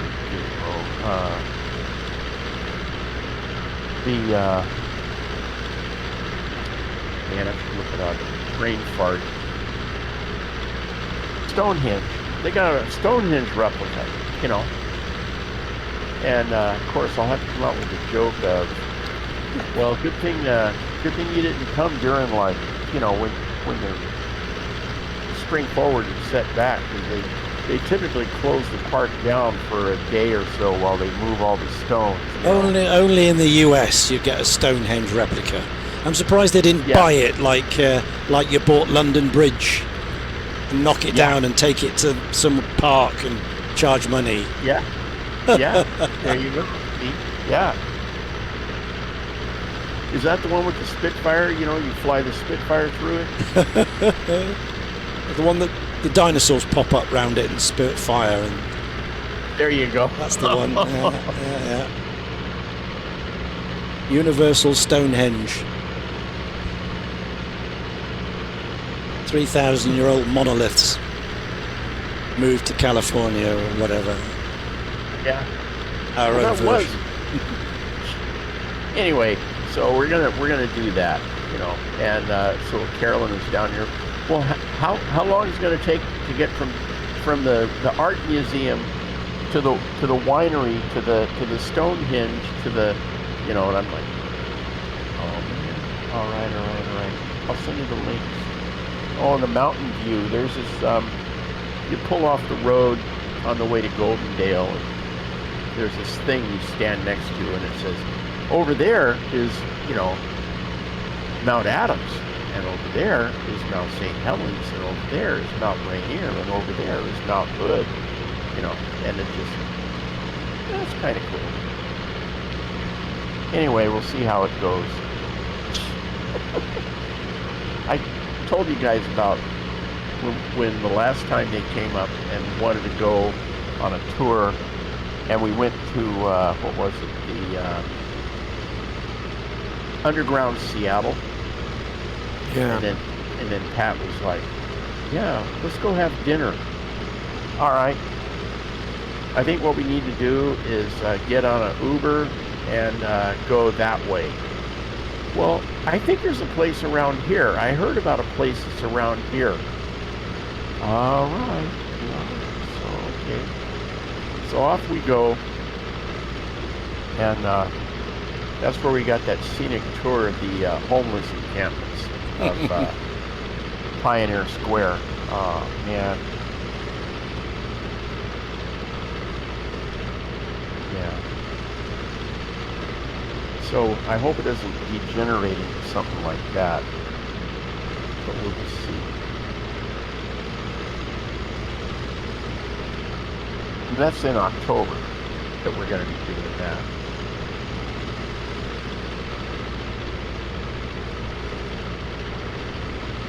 I figured I'll get a good tour of the Air Museum in Linville up behind that. Yeah. What's the latest with the garage door? Is that sorted now? Have you paid an exorbitant rate to have it fixed? The garage door works, goes up and down. We got new springs, so it now it's not going to wear out the new garage door opener in like 2 months or something, And so I ordered these little key fob things that you can put on your key fob, you know, like for when I'm mowing the lawn. I don't like to leave the garage door open. So I mow the lawn, and then when I want to check the oil and service the lawnmower thing, gas, you know, oil, I like go into my pocket, hit the fob button, the door goes up, you know. I don't like just leaving it anyway. But right now, I don't have that fob button thing. Well, I got these ones that were. Turns out they are not compatible, unfortunately. You know, too bad. So I had to return them. Turns out it was easy to return them. Amazon really worked out pretty darn well. I thought I'd have to take them to a UPS place and pay about, you know, $20 to send these items to get $22 back, you know, type of deal. But no. They've got it where you go to a Whole Foods store, and then you just go in there. Oh, you print out this QR code thing.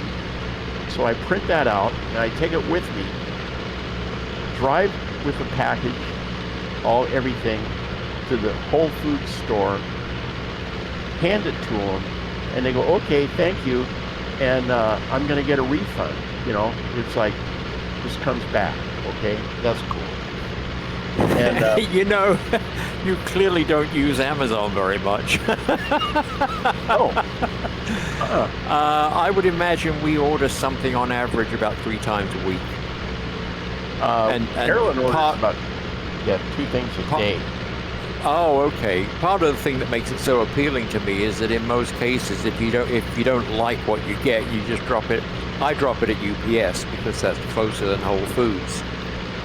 But it's still, you know, show them the code and they take it off your hands, and the refund usually appears shortly after they log it in. So it's great. It's fantastic. Yeah. It's why malls are dying and department stores are dying and bookstores are dying. It's the future. It's the now. Yeah. So anyway, I ordered 3 new, hopefully compatible key fobs. You know, it's compatible with the Chamberlain with the yellow learn button. So that's what I have. So hopefully that'll work. Anyway, yeah, man, what a weird deal, let me tell you. And and the thing, this special converter thing that I will install when it comes, and see if that'll let Carolyn open up the garage door with her in her Subaru with a Subaru button. Let's find out if that works. But right now, my main deal is get my damn file sharing back. You know, that's a drag not having that on my Surface with my main computer. But first world problems, you know. No good.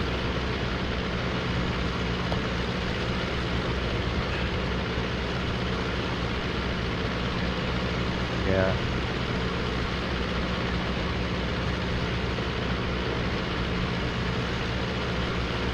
Gas.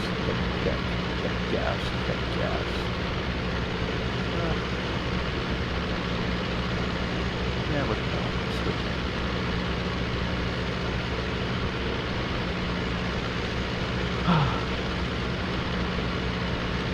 So Ian, I got you in a 300 extra. Oh, And that's all I got. Yeah, okay. I know. Yeah. Going a bit slow for one of them, but there we are. Yeah. What do I have Ratty in? Let me see. Ratty is in an Aero Commander 11, whatever that is. Oh, that Yeah. POS. And I don't see. still out here in Boston. Aircraft. Negative on Boston.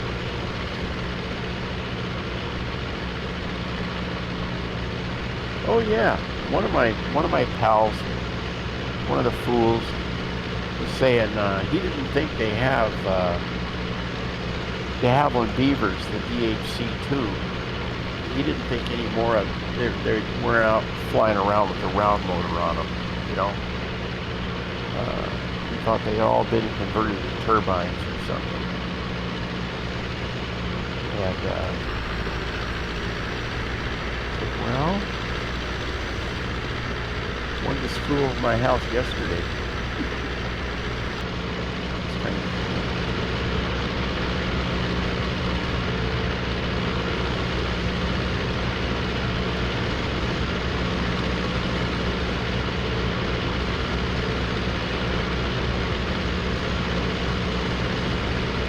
I can verify here.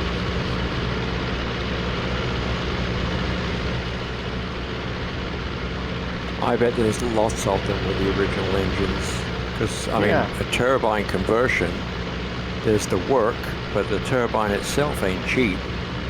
Yeah. I think they're a lot more expensive than gasoline engines, so... And obviously it pays off in the long run with reliability and blah, blah, blah. TBO. But, yeah.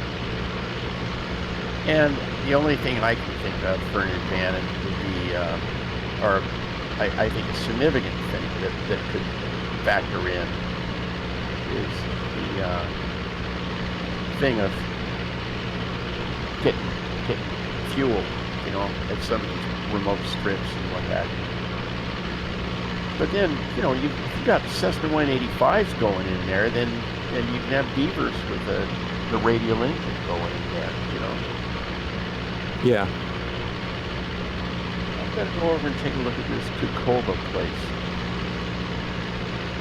It's a little airstrip. See what it looks like.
is in the ridge. Oh, I think, Brad, you're heading for it too. Yeah. Yeah, I wanted to explore the valleys out here further to the east. It's kind of pretty.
I see it. It exists. That's cool.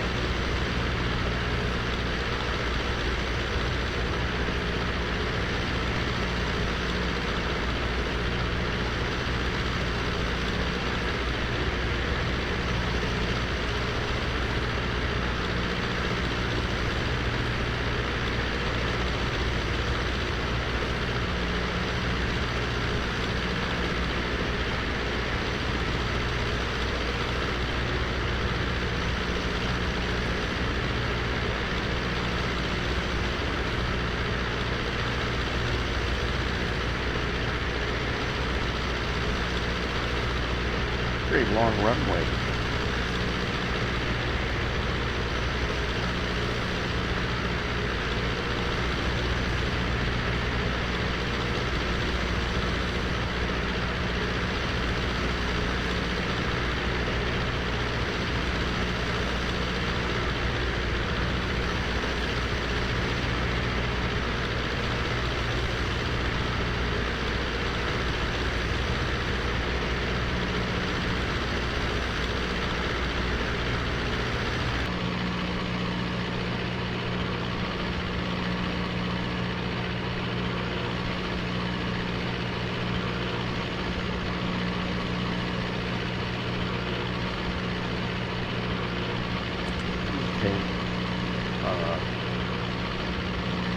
Left downwind, going to the left base.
All right.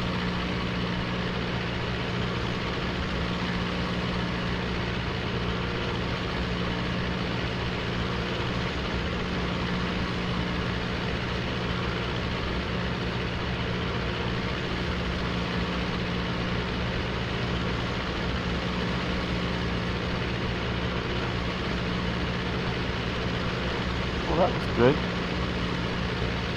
Now we'll get back on course.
Go. Back on track.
Gonna get more coffee.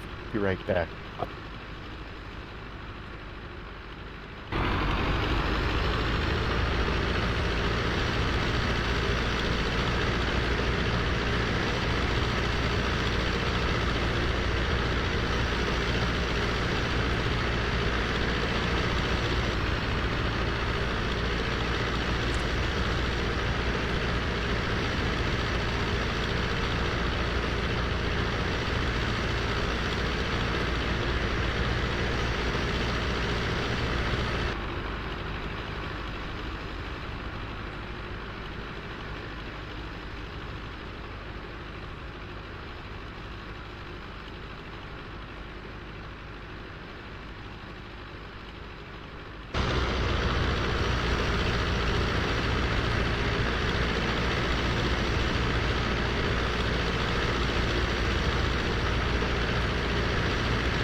Oh, we're still in the air. This is good. Always is, isn't it? That's the attitude. Yeah. Always so is. while my coffee was nuking, heating up, I went in to see what Carolyn's up to. She's not looking at bears. She's going through all these different, possible entertainment ideas for when Paul and Gail, my friends Paul Silvestri and Gail, come up. And back in the day, we used to double date to the drive-in movie theater. We used to hop in the Pontiac and drive down to A&W Root Beer, so here's Carolyn like, well, there's this 60-mile tour to look at lavender farms. And I'm like, That sounds like, wow, that's great. I know. And then I'm Wow. thinking, maybe there's like a show and shine, or maybe, maybe we can go up to, maybe there's like Evergreen Raceway or something like that, only down in Olympia. I'm going to have to check that out, but I will write this on my hand. Cool stuff in Olympia. What about Cool. Carolyn just asking him what they want to do? I mean, is that not... Too easy. Yeah, I was going to say, I mean, rather than spending all this time working Yeah, out things I know. for visitors, I mean, Yeah, I just know. ask them It's, what they want to do. No, too easy, man. Okay. Yeah, not only that, but I mean, it's like, it's like, yeah, she could call Gail, and say, Gail, what do you guys want to do? But that's all like women stuff. What do women want to do? And Gail, I'm sure, she's going, well, I don't know, because I don't know the area. And Carolyn is like, well, we don't go to Olympia very much either. We don't know the area. So then it's just like, we're right back here again, like nowhere. It's a circular, well, whatever you guys want to, I don't know, what do you guys want to do, And Sounds like you should just stay at home, have a barbecue, have a few beers. That's it. Yeah. The whole idea is to see your friends. That's it. You don't care where you go. I mean, the whole idea is to say hello to them. Over a beer, in the garden. Why do you need to go anywhere? Bring them up here and have a barbecue. Yep, that's all you need. That's an option. Yeah. Oh, man. Crazy. Yeah. I don't know if they have a car. I think they're going to rent a car. I don't know. That's bizarre, that, isn't it? That's a funny thing, that. When you have friends come up to visit, you actually visit. Yeah. And spend time with them. Yeah. It'll never catch on. You've always got to go somewhere, do something. Yeah. Instead of just hanging around at home. In or near. Yeah, that's an option. Yeah. Yeah.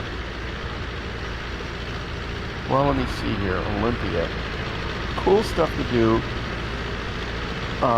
Yeah. All right. Enter. And best Olympiac to perform. Nah, man, this is all like, performing art crap. You know what I mean? Yeah. Oh, man. Hands-on Children Museum, Percival Landing Park, Squaxin Park, Washington State Capitol. It's all like totally bleeped, man. Oh, here's the Billy Frank Jr. Nisqually. There's this boardwalk that goes out over the water. That might be kind of cool. Ooh!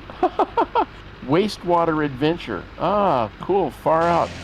Lattin's Country Cider Mill and Farm. Maybe you can get some, like, hopped up cider. The Monarch Sculpture Park and Art Center. Whoa. There you go. It's got your name on it, Packer, Right up- that. It's got your name on it. Alley. Yeah. Do you know what? Ratty and I will club together and buy you tickets for that.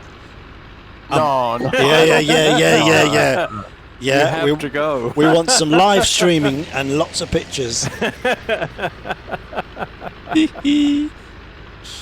Oh dear. It's gone very quiet. Yeah, I I'm noticed. I'm Contemplating it, the excitement of it's too much, isn't it? That's right. Pacific. thrill. Okay, here's Pacific Raceways NHRA drag strip. Let me check this. Oh man, that's July 18 through 20. Tickets on sale now. Drag strip. Okay. Oh man. Hey, now we're starting to get somewhere. Let me see. This is gonna be. When is it gonna be? When we're gonna be hanging out with Paul and Gail? I gotta refresh on the date. The date is gonna be. My airplane, meanwhile, it's doing just fine. It's on course. Okay. So Paul and Gail, 26 and 27. All right. The 27th is when all this is gonna be happening. View calendar. All right. Let me see here. 27. Honda Fest. What's that? Oh, man. It's a Honda. Nah, that ain't gonna happen. That's the crap. weekend again. Oh no, wait. No, I know where we can go. I just thought of it. Good. Ooh. Oh man, I figured it out. Oh man. No expletives. I do not. Let's see here, but I'm thinking of. Okay. Oh man, let's see here. Google Maps. Google Maps. Boop. Right there. And it's just a hop, skip, and a jump. It's in Tacoma, which is near Tumwater. It's about 20 miles out. Yeah, man. The LeMay America's bleeping ass car museum, man. All right, America's car museum. Hell yeah. All right. Control C. All right. Go to the Outlook program. And oh wow, big airport up ahead. Okay, cool. I'm gonna send this link to Carolyn. And all right. To Carolyn. Hey, why not? Paul. I'll send it to Paul. Yeah, alright, there. Oh. And, places to go.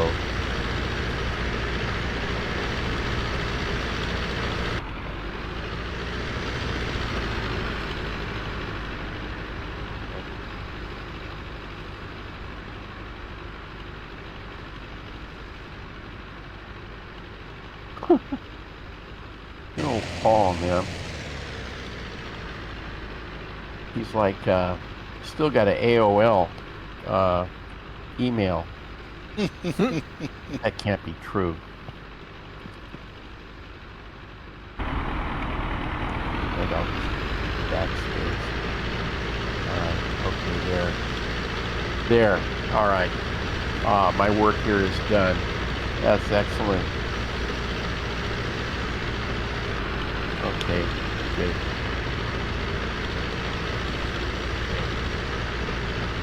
Yeah. And how are we doing? Okay, we're doing great. Look at that airport. Wow, it's nice.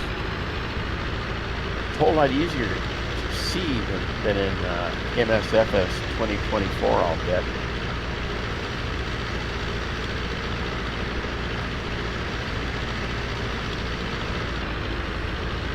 Yeah.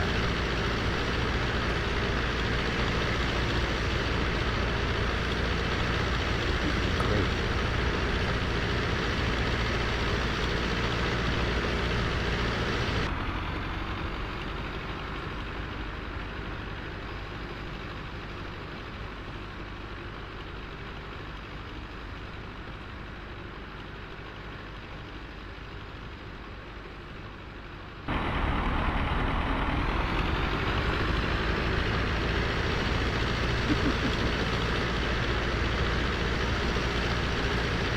Alright, I'll post this photograph here.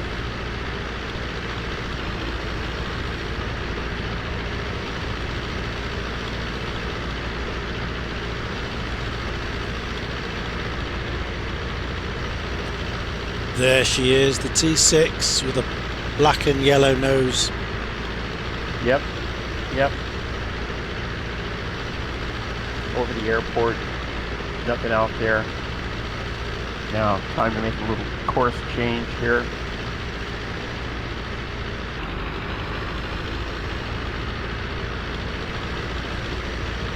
Yep, here we go. Cranking it in.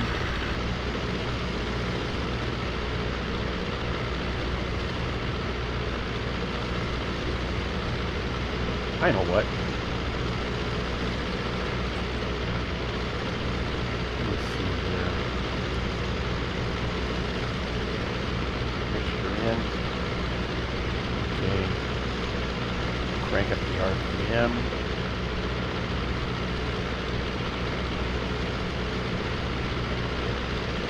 Build up a little airspeed.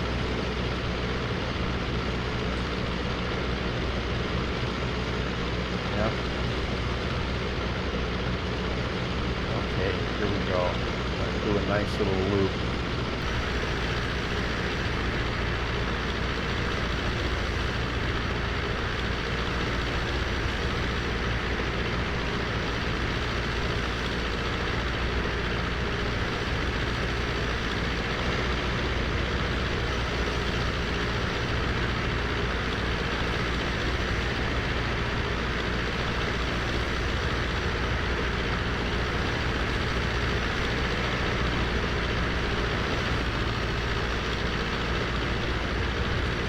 There we are.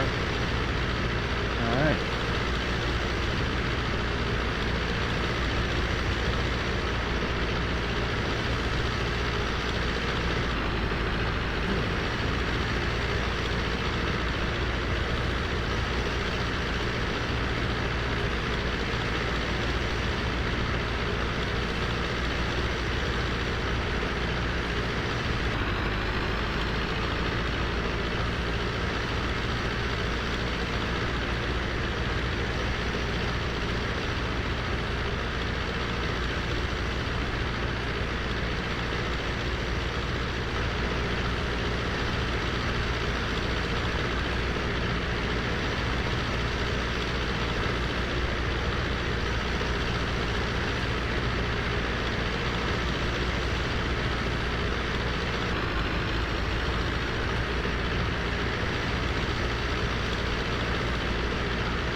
Yeah.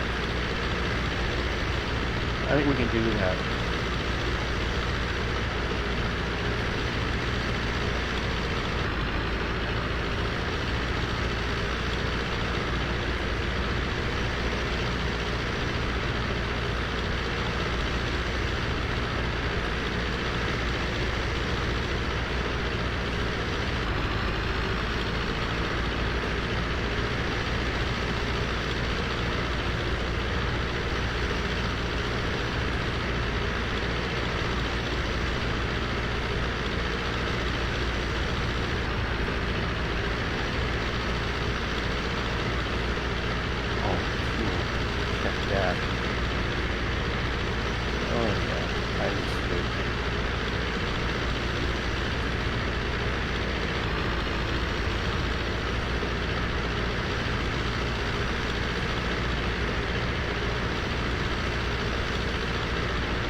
So yeah, the Linné Car Museum. I mean, that's a happening place.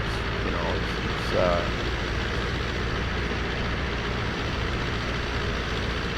yeah.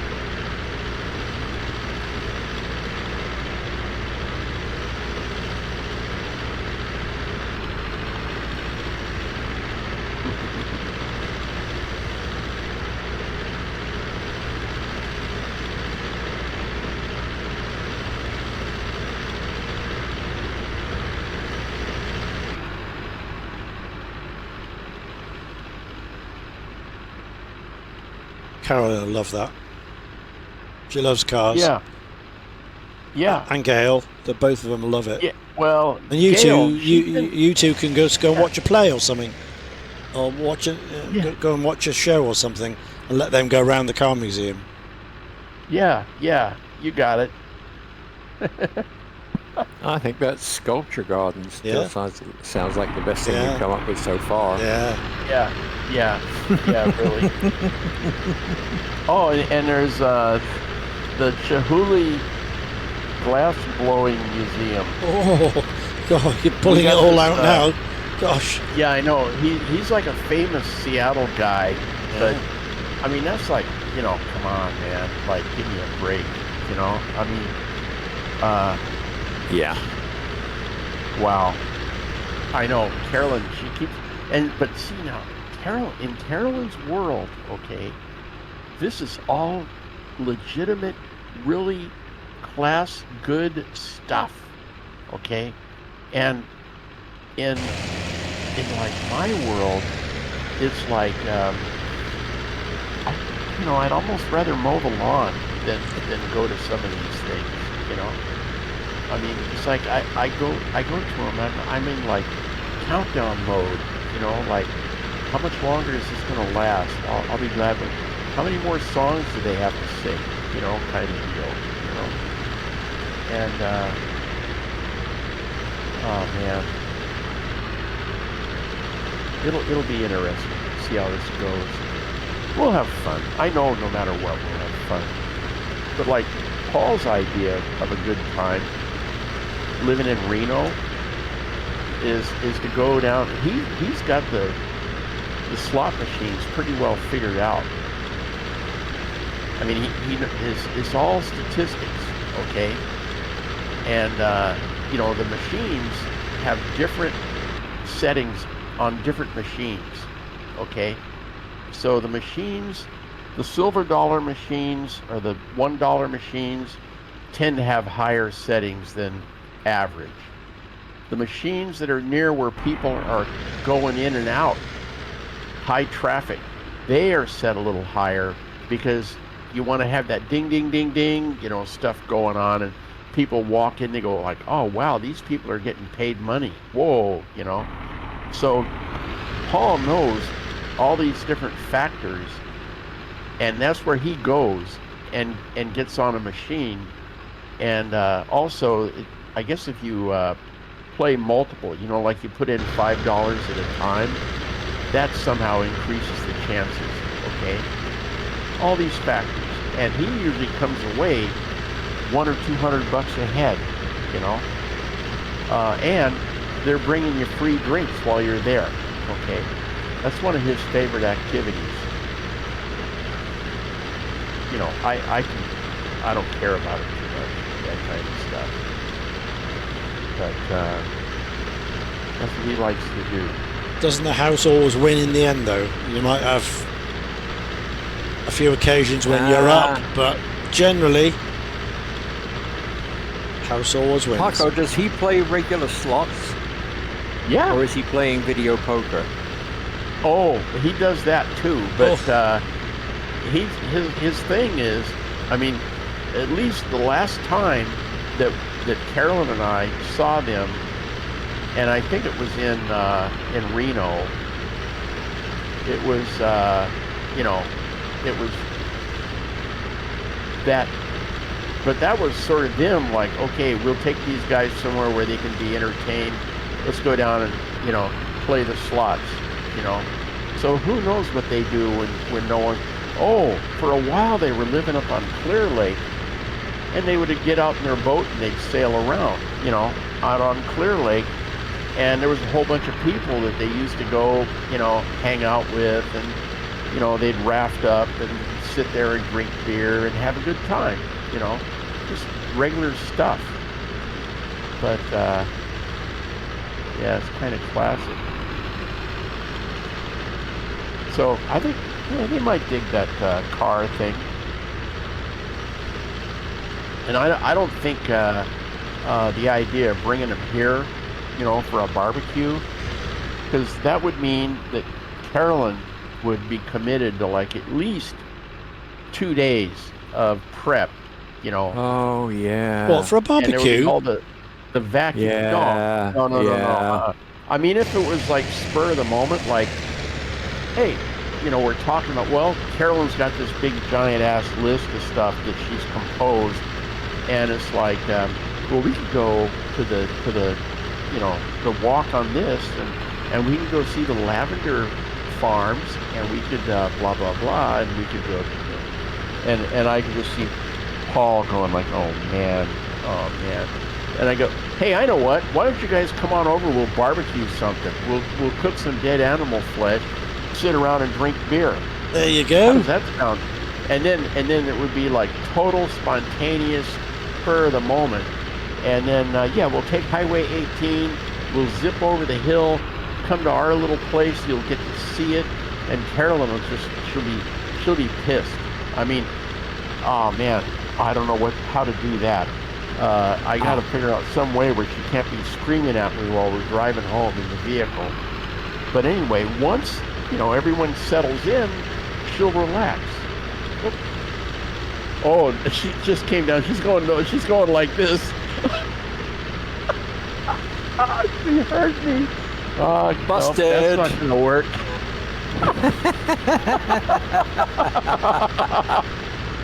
Yeah, right, man. Oh man. Uh-oh. I gotta see what.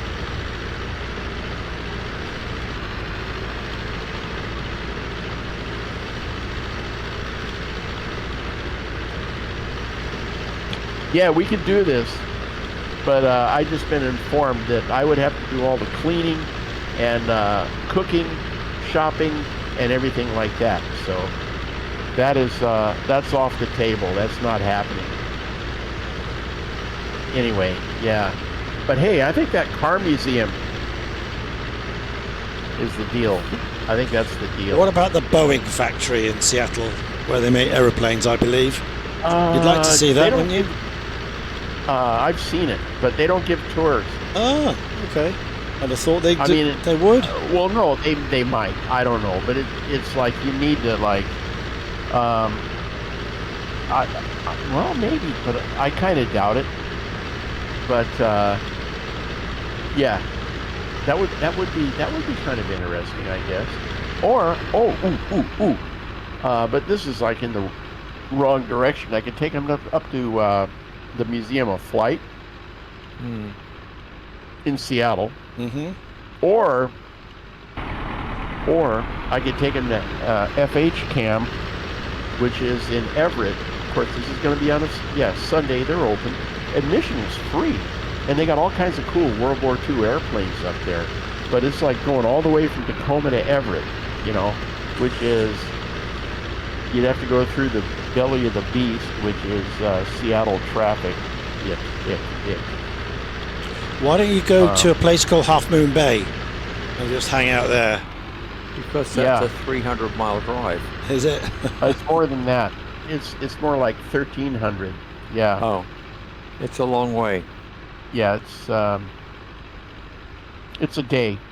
That's right. You're up in the top left-hand corner of Washington. Yeah, Puget Sound chapter. And Half Moon Bay is halfway down California. Right. California. Yeah, okay. Yeah. Take them on a boat. Take them on a ferry boat.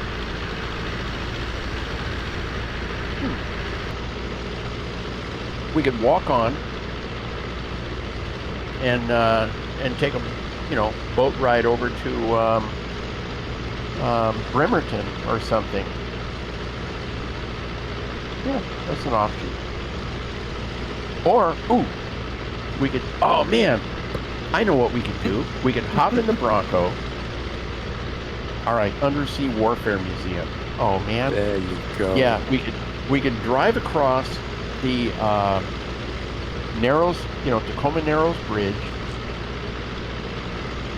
Let me see here, and then go to the Undersea Warfare Museum, and then take a boat back, take the Edmonds Kingston, and then go to just drive back down.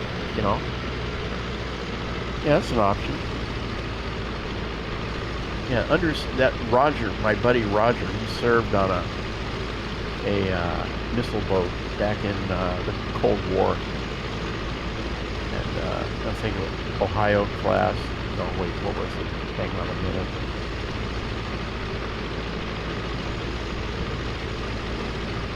And he turned us on to the Undersea Warfare Museum. Oh, here's Rod, Fast and Black. Yeah. He says,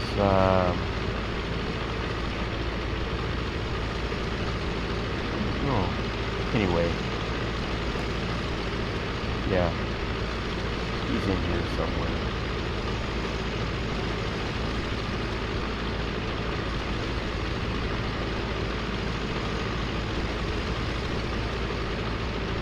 But that's kind of a cool thing. Oh, gee.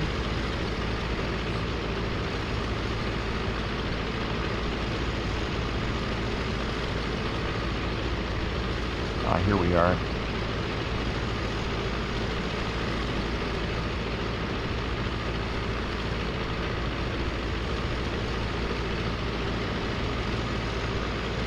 He served on the Robert E. Lee SSBN 601 and the Abraham Lincoln SSBN 602. Man, they wouldn't name a boat after Robert E. Lee today. Not today. But that's kind of classic. Robert E. Lee was one boat, and Abraham Lincoln was the other boat. And they were on opposing sides in the Civil War. Yeah, he said their reactor compartments are buried in the Hampton Reservation in Central Washington. That was only 55 years ago. I YouTube subs from time to time and get all melancholy. High point of my life. Wish I could recover some of that misspent youth. Yep. Anyway, yeah, classic. Good old Roger, man. He's the guy that we had that plumbing problem in that motel, crazy motel in John Day. I ever tell you guys that story? Probably. Can't remember. Go again. Okay, well, what it was, we were on a motorcycle ride, obviously, of course, type of deal. And, man, I don't know if I can get that. I wonder if I can find that picture. Anyway, so we're on this motorcycle ride. And it just turns out it's the weekend of the Chief Joseph rally and all the motel. But this is before we were into the Washington, the BMW club, the whole BMW continuum. Me and Roger were still riding Harleys, okay? And Beach, he hadn't joined anything. So we're riding around, and we're like, we're the original fools, Anyway, so we get the last room in all of John Day, basically.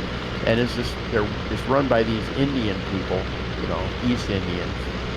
And Roger, he says, oh man, I gotta go take a dump, or I gotta make a ruling. That's what I gotta make a ruling. So he'd get a map, he'd get his glasses, and he'd get a map, and he'd go in the bathroom. And we knew he was going to be planning the next day's route, but he was going to be taking a big old dump also.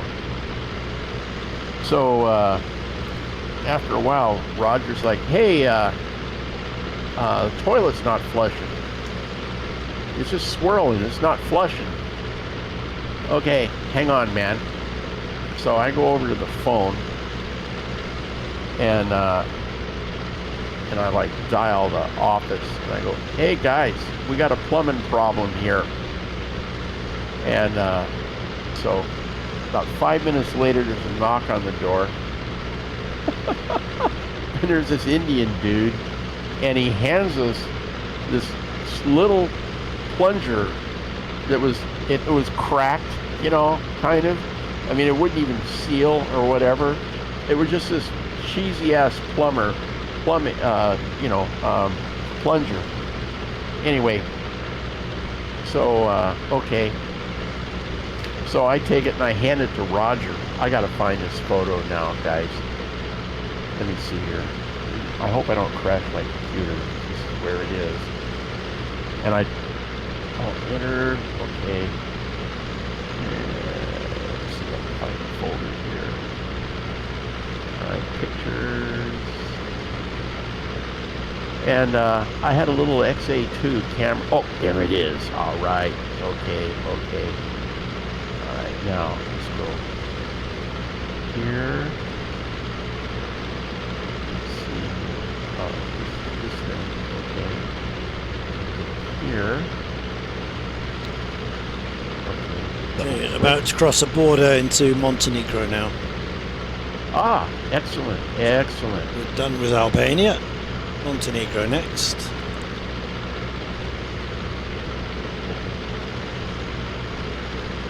Enter. So anyway, we'd hear this like plunger, you know, and then you know, Roger would be like, "Damn it," you know. Oh, there he is. Yeah, plunger, you know, and it took like an hour and a half for him to get that, you know, to go down, okay, without getting it all over the floor, all right, because that would have been bad. So anyway, we go out, have dinner, you know, do everything, you know, and then it's the next morning, and we're out of there early in the morning, always, you know.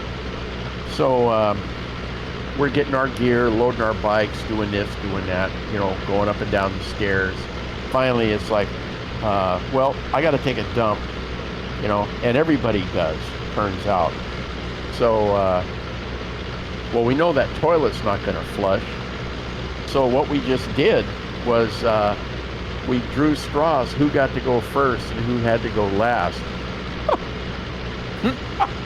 And we just went and just like, you know, and everybody took a dump and nobody flushed, and then we left.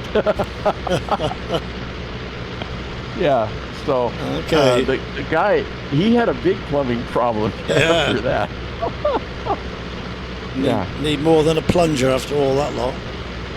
Yeah, really. Anyway, so that's the story.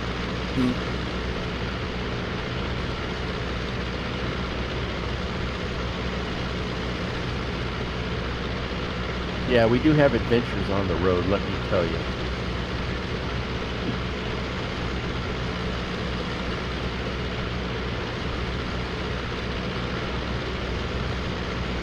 What was the deal? Another time. Oh yeah. I think we were on our way to Sturgis. I don't know. We were on. I don't think it was the same ride. It was a different ride, but.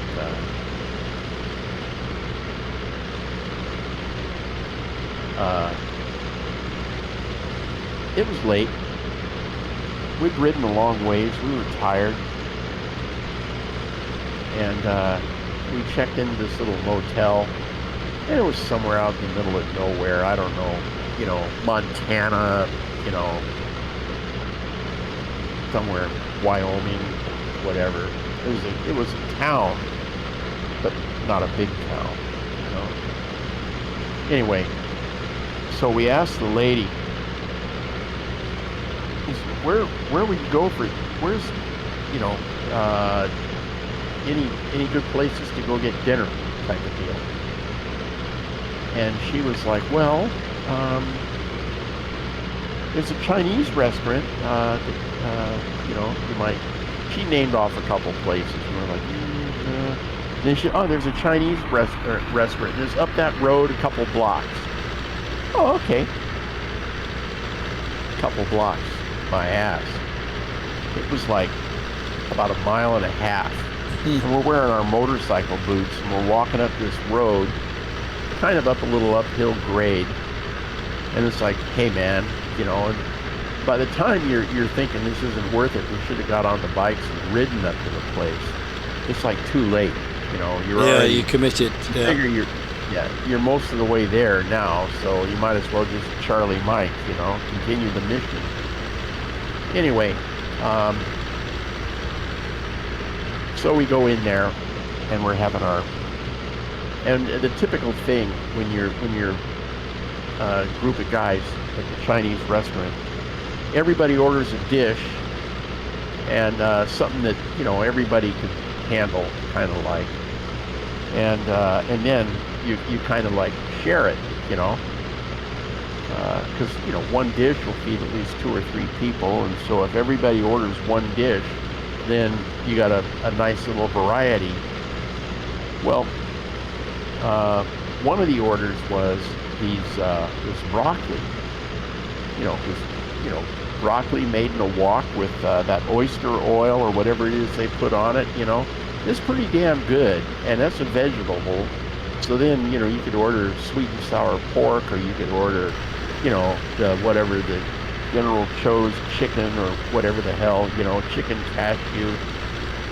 Anyway, so we're dishing up this stuff and having, oh, we got the rice on the side. We got the rice. Some are eating with chopsticks. Some is Beecher and Roger and me. And anyway, there's this one piece of broccoli left, and everybody's being polite, not nabbing that last piece of broccoli.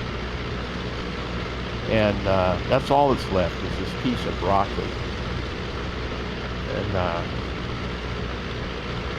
everybody's waiting. Finally, I can't stand it, and I just take my chopsticks, I grab that piece of broccoli, and I eat it. And I was going to have that, Roger says. Well, Roger, why didn't you get it? Well, I was being polite. Oh, man. You know, so still, like when we're talking on the phone or something, we might, the fatal piece of broccoli might come up. And that was like, 20 some odd years ago, you know? Yeah, it's classic.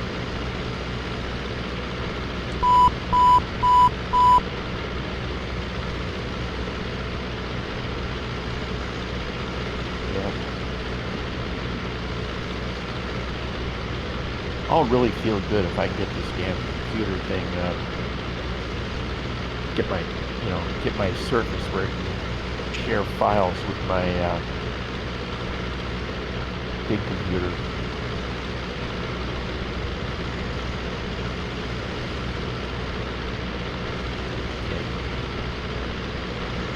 Was it lost all its permissions or something? Links? I don't know what. I mean, everything I look at looks the way I left it, you know. The settings, private, you know, it's set for private, and it's like this is turned on, that's turned off, you know, and various YouTube experts on how to get your file sharing thing to work. Okay, you go in here to the settings, and you go into there, and you click here, and you know, make sure that it says this, and I check, and all that stuff, nothing, it's all there, nothing has changed, you know, and but then when I try to get it to look at the files, this is like negative, you know, not happening. Maybe what I need to do is, you know, like undo what was there before and then redo it all over again or something. That might be necessary. I don't know. Anyway, weird.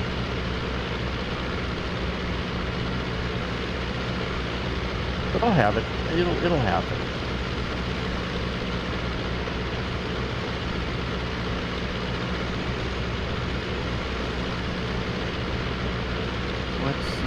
Yeah, I've got this thing running slow enough where I don't think I'm getting too far ahead of everybody.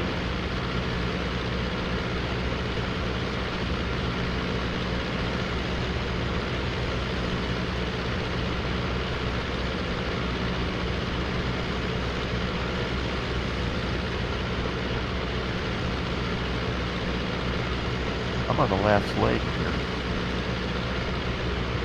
Yeah, just hit the coast again now, so just following up now until we get into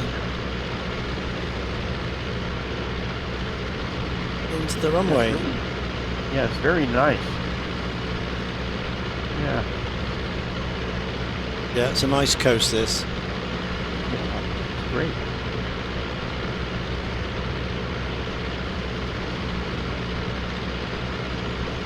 Reminds me of the California coast a little bit.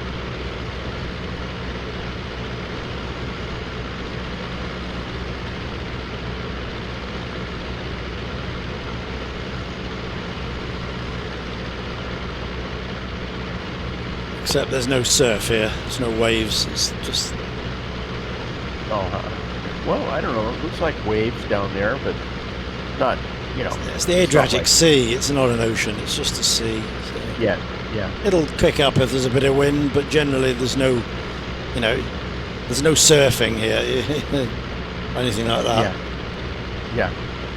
No sandy beaches and stuff, it's more rocks. Yep. They got sharks, though. I don't know whether there's sharks in the Med, I don't know. Probably not. Oh, yeah. Oh, yeah. Yeah. Absolutely not. Yeah, yeah.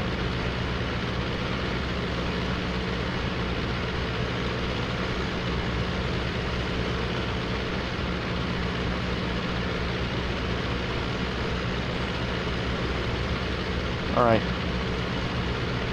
Sharks in Mediterranean. Mediterranean sand tiger shark. Shark species in the Mediterranean Sea. Yeah. Wow. Yeah, sand tigers. They'll bite you. Ooh, holy crap. Yeah, sharks in the Mediterranean Sea to be protected. What's this? Oh, man. Holy crap. Let's see if I can get this thing fully sized here. Okay, alright.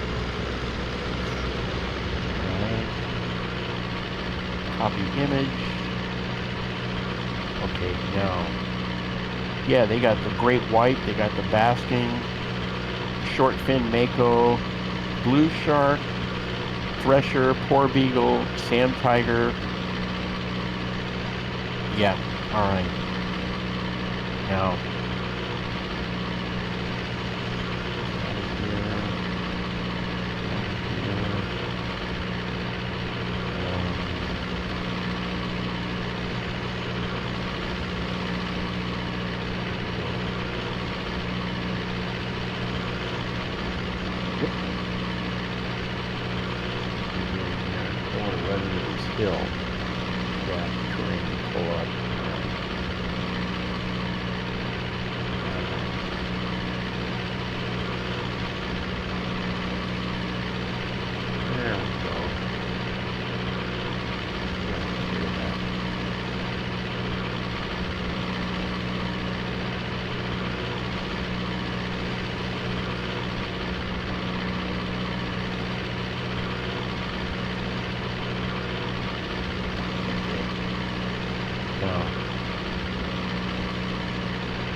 That comes up.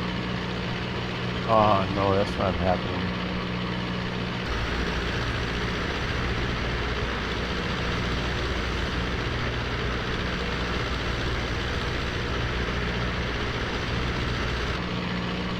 Oh man, not what I wanted. Okay, try this.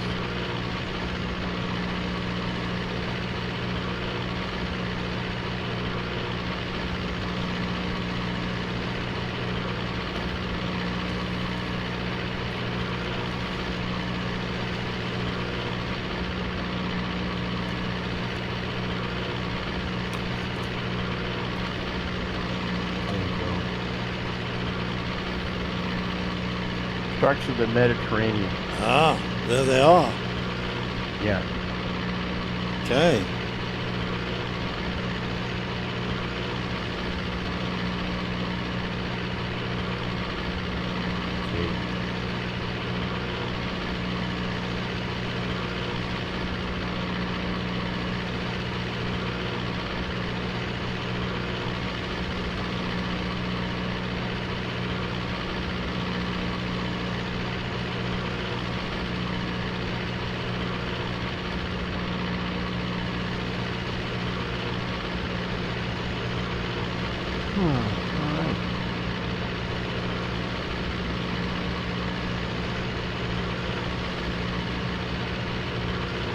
So it looks like runway 32 is the runway du jour here.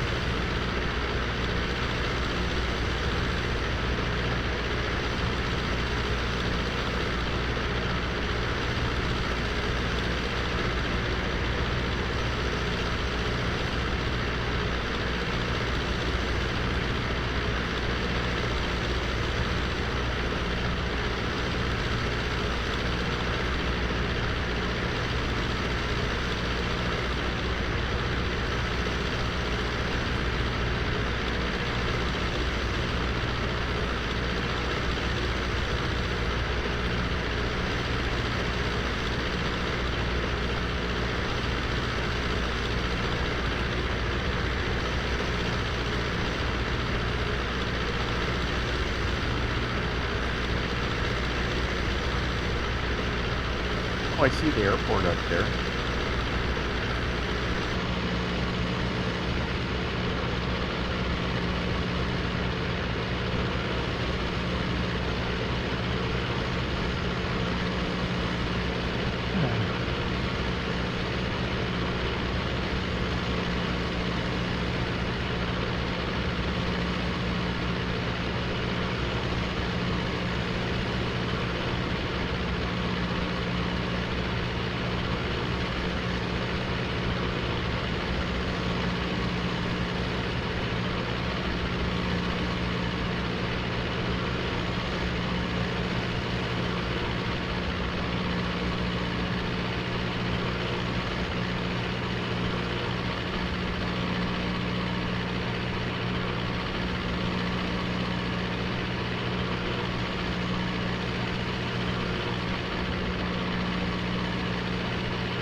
Hey, left-hand traffic.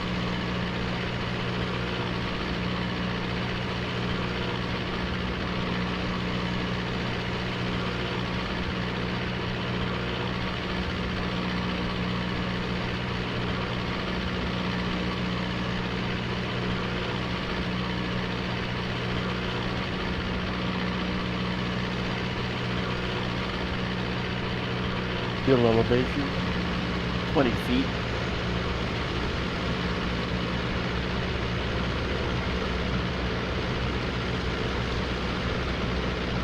Looks like all the parking is at the far end, north end.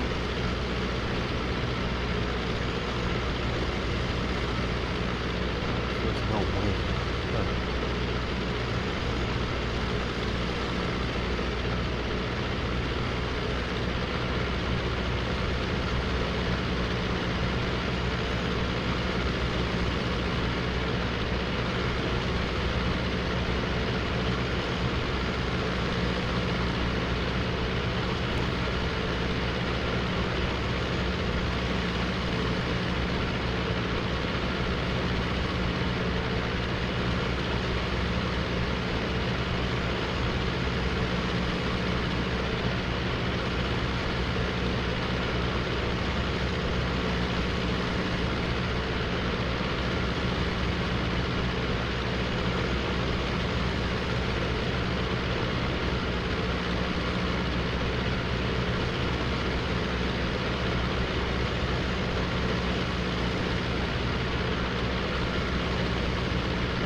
All right.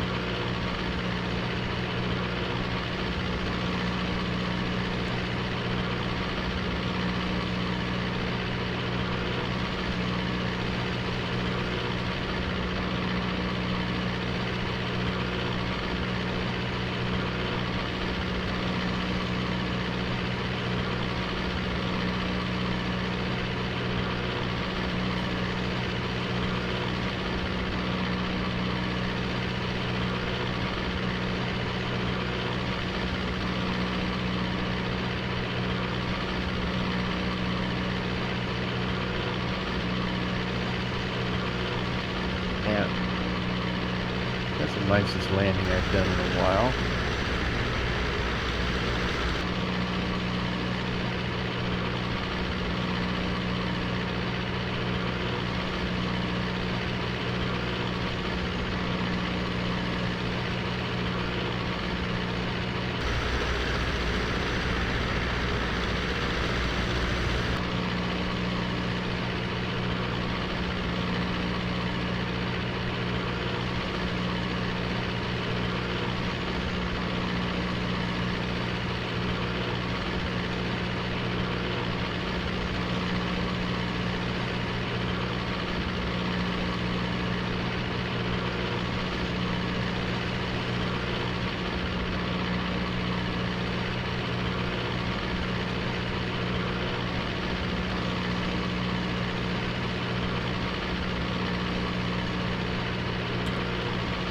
Right,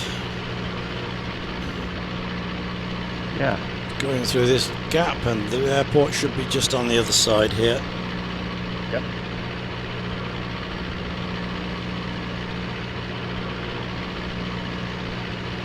See if I can negotiate this taxiway here.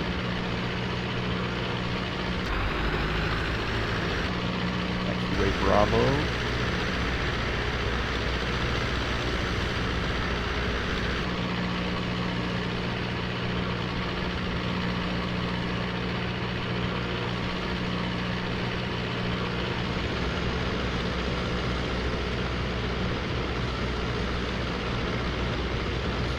Parking. Gas. The building over here. What is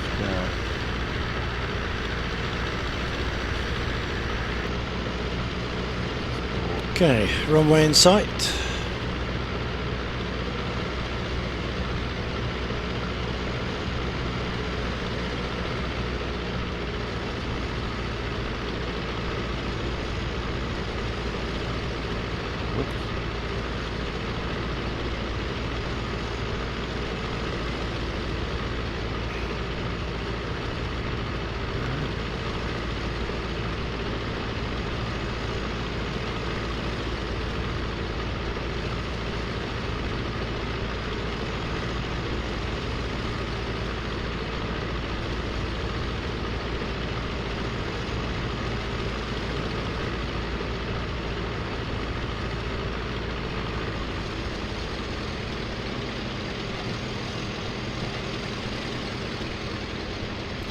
Turning final, 3-2. About 2 miles.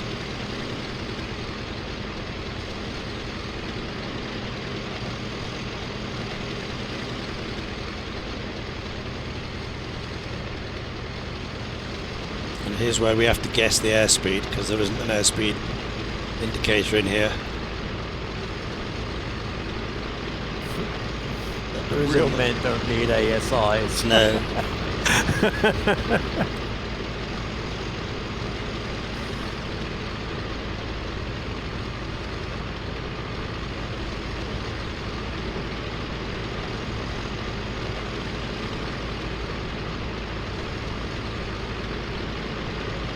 Just slow it up to walking speed and then put it down. And that's all you need. Right. You know, I think if you know your airplane, Yeah. ASI you can definitely live without. Yeah, it's the Even a sophisticated airliner like an airline jet. Yeah. You know what pitch power combination gives you yeah. what. It's got its power So thing here. You know, it's you set the revolutions, the engine, and Yeah. Hold it there.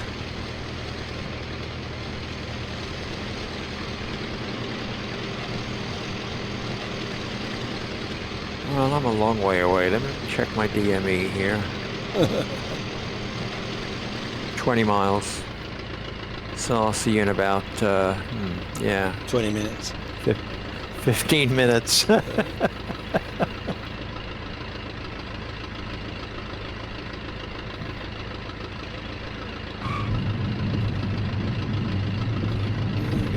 Touchdown. Oh, no brakes. Just look at it roll it out. That's all I can do. Can't do a thing. No reverses, no nothing.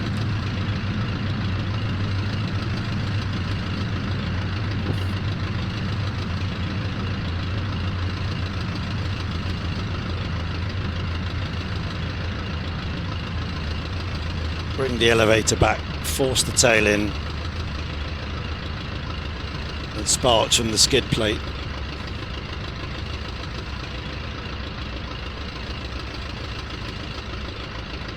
Right. I love this little airport. This in Dubrovnik. It's very nice.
I posted our Sunday flight. Oh yeah, saw that. Yeah, it's going to be in the wilds of Montana and Idaho.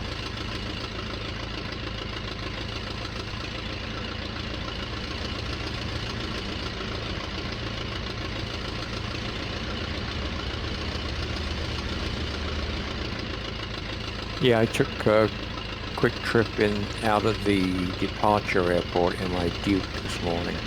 Yeah, good. Nice part of the world. Yeah.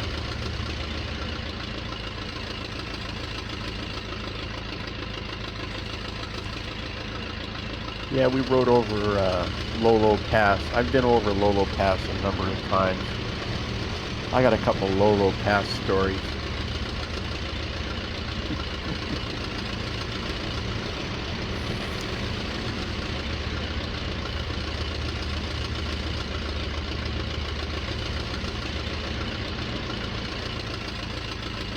Okay.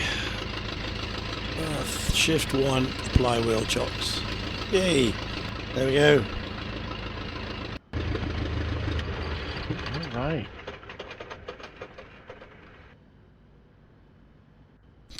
Mags off. Close all the plumbing.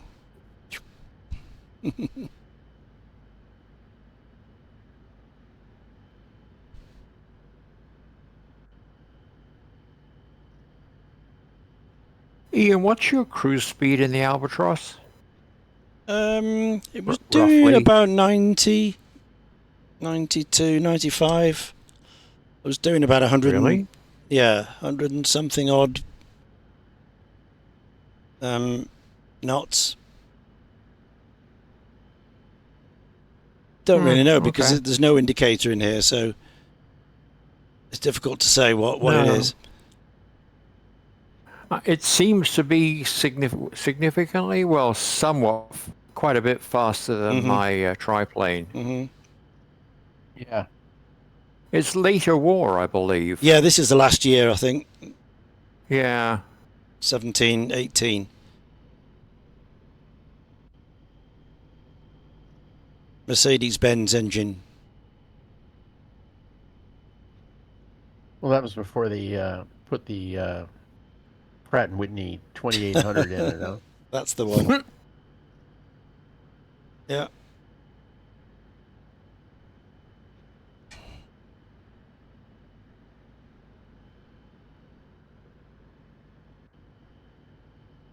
Yeah, it's kind of amazing the progress they did on in aviation. First flight, 1903. Yeah. And then, Wartime, that's what did it, isn't it? 15 years later, If it they wasn't had for all that, those, we'd be still in biplanes. yeah. And then, Yeah, it could be. let's see, 35, 38, 40. So it's like, 37 years later, they had all those Spitfires and BF-109s and Heinkels and The history of this plane started in spring 1916 when the German Air Force ordered several factories to design a new single-seater biplane capable to compete with the new Scouts, such as the Newport 17 and DH2.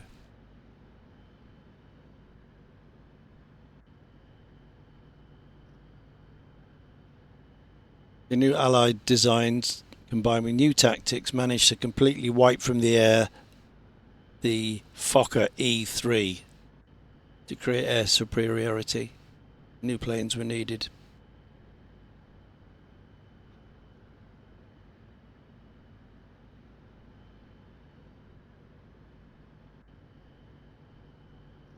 The D.3s appeared on the Italian front in June 1917. June 17. wow, it's like only $9.99. Okay. Yeah. Huh. Okay. 200 So it's not horsepower like, Austro Daimler six-cylinder inline engine.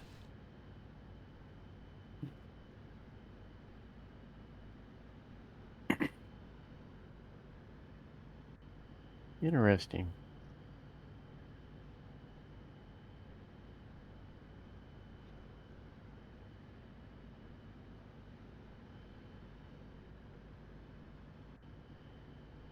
Interesting. Okay. Length So what are we flying 7. next week? I'll tell you in a minute. Top speed sea level 198 kilometers an hour. Range 300 kilometers. Flight endurance 1 hour 30 minutes. So 198 kilometers an hour top speed sea level.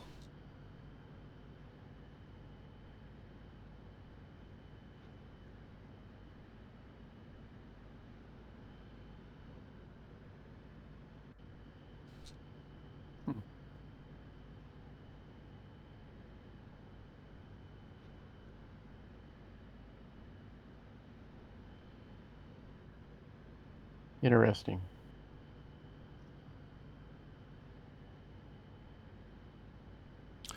Normal flight throttle 80 to 85%.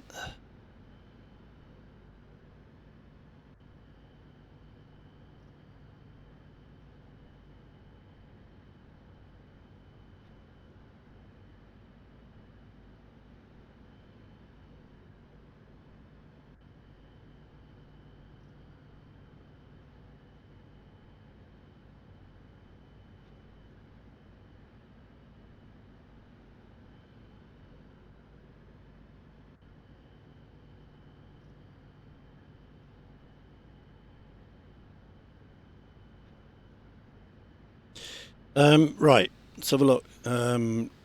Open flight plan. Leg 13. TVAT to Teresa. Bonanza.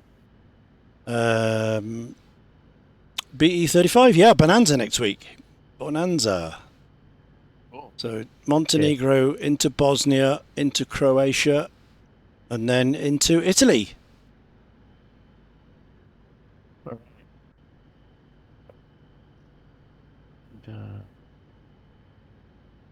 Let's see here.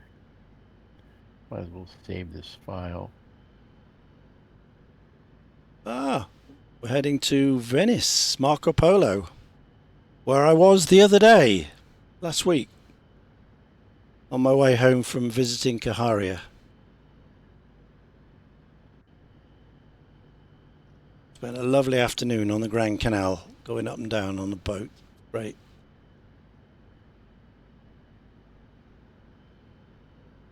Yeah, that's next week. 379 miles. 1 hour 44. Yeah, all right. Cool. PE35, let's open the right one. Excuse me? Two- 379 and 144? No. Wrong aircraft. Wrong aircraft loaded. 228. 379, 228 in the Bonanza. Thank you. It was the P51 that was loaded. Wrong one. Right. I thought, that ain't right. Even before I read it, as I read it out, I thought, nope. Error. I think I can change airplanes here because none of my airplanes are, what we're called for in the flight plan. So the photo, any photo I post of all of us is not going to be happening, All right, there we are. Oh, yeah. All right.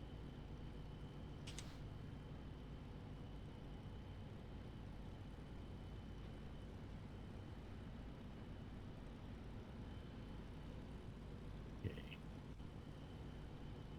Good. Then.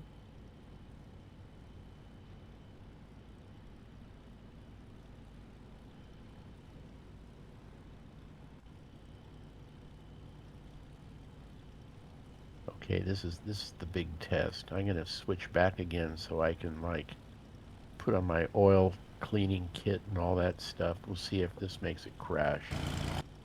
Hey, it came back. Maybe it likes, all the care that has been lavished on this computer. 3.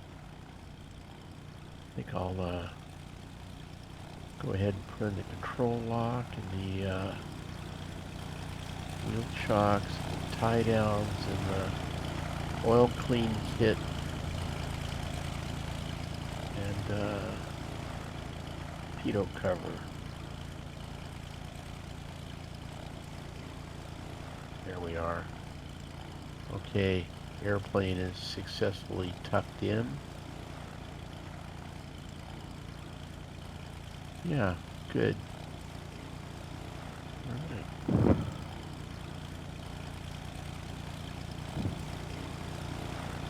Oh, wow.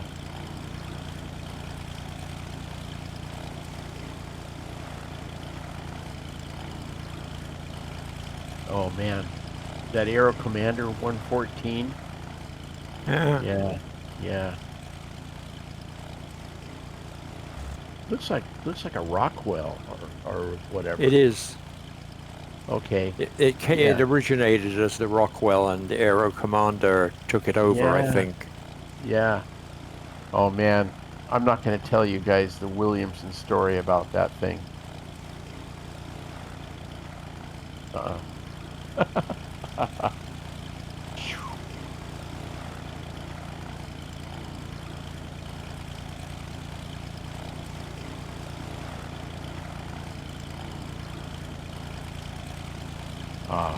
There we are.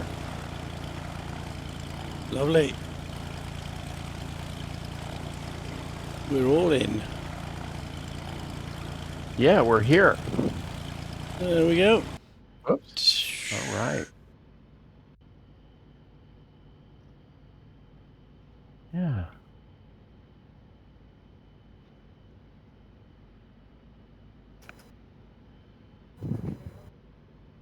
There we are. Yeah.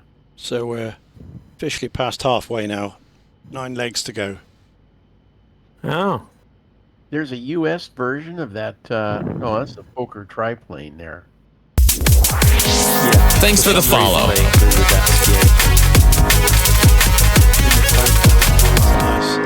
Nice. Someone followed. Jerome, hello.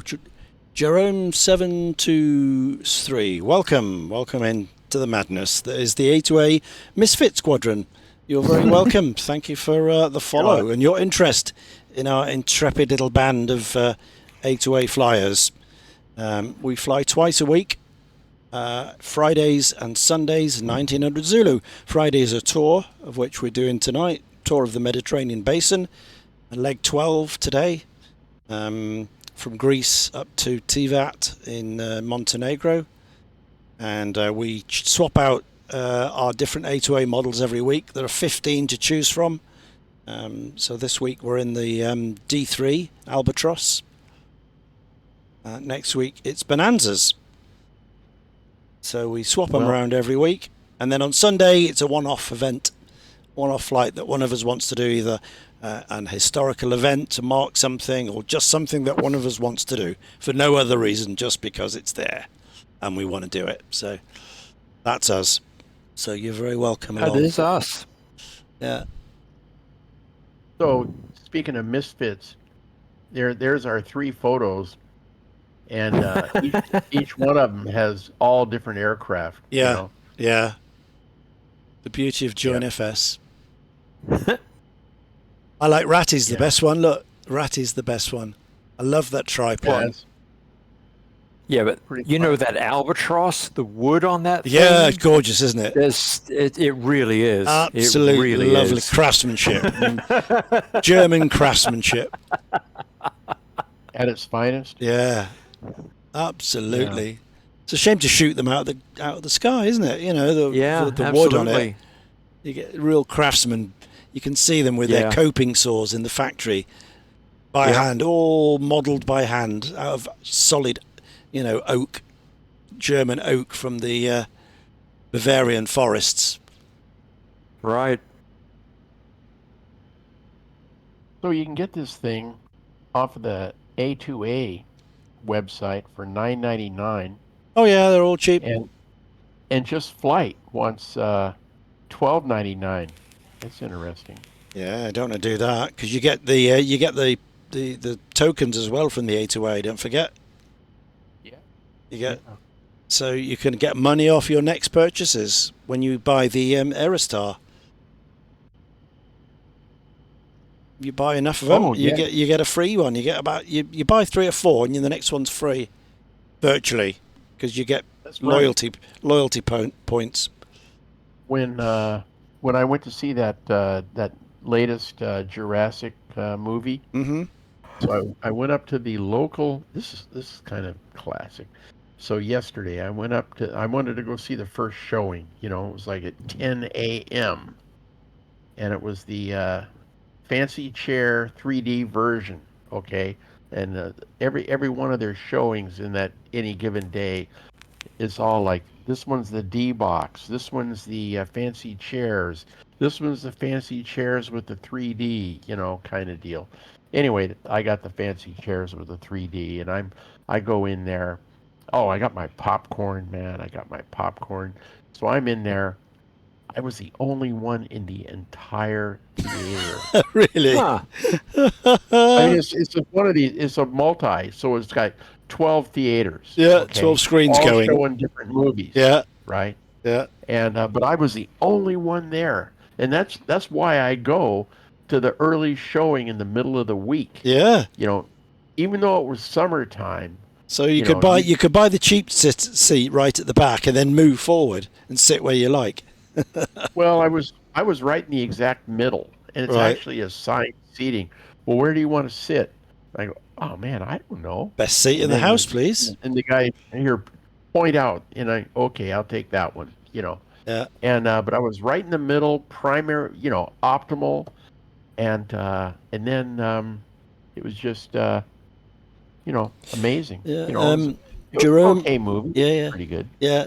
But was it okay on your own? You know, because you usually go to cinema, share it with people, don't you? But on your own, Actually, you could sit at home, watch it on the YouTube. well, they don't have it. Yeah, they don't have it. But Yeah. the deal is, I got to see it 3D, you know, Yeah. and nobody was in there playing around with their phone. Nobody was in there Yeah. You coughing could concentrate. from COVID or Yeah, something. brilliant. So, you know, I always, yeah.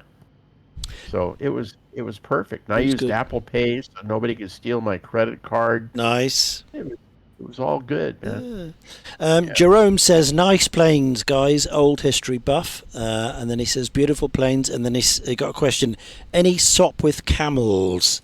No SOP with camels in the A2A range. You can get them, of course. You can get them. But I've got a Tiger Moth from Ants Airplanes. He's the developer. Ants Airplanes. They're very good. He's a good developer. Tiger Moth. Yes, he is. So we've got a Tiger Moth. I've got an Avro 504K. That is A2A. And we have the Albatros, which is also A2A. And that's... I may have some other bits and bobs around, but those are the ones that I fly regularly in the sim. AccuSim Aerostar, $50. Yep. You know what's wrong with World War I airplanes? They're slow and they don't have any gear. I mean, any equipment, so to speak. They don't have an autopilot. Nope. So they're really not sophisticated enough. World War II is a little different because they're fast. Yeah. But World War One, yeah. Yeah, no, 100 miles an hour, 110, whatever, if you're lucky at the end. Yeah. Well, And thing, the armaments are just get your rifle out at the back and shoot over the side. if there's no features to speak of, all right, you don't have a GTN, you don't have to worry about getting the GTN to work, okay? Correct. Yeah. And then there's less stuff could conflict with P3Dv5. Yeah. That's why these are flying. These are really early Shockwave aircraft factory models before A2A AccuSim. So, these are 20-year-old models, and they're so simple that it means they just fly because it's basically just the model. There's no AccuSim to interact or anything like that. But yeah, just works out of the straight away. Install it and run it. Oh, that's speaking of that. The Duke, that. Yeah. Okay, so I could download it, and I could. And then one of the things it says is, what kind of sim do you have? And I think it's set to like auto detect what kind of sim you have. Mm-hmm. So it's like the only reason they ask that question is if you had FSX and P3D like V4, and then it's like which one do you want to install it in type of deal. But all I got is P3Dv5, which it doesn't have. Right? Yeah, you got to trick the registry. Yeah, well, okay. In the usual way for V4 planes. Trick. I don't know how to trick the registry. Is there? Anyway, so I just hit click, and it installed the FSX version, which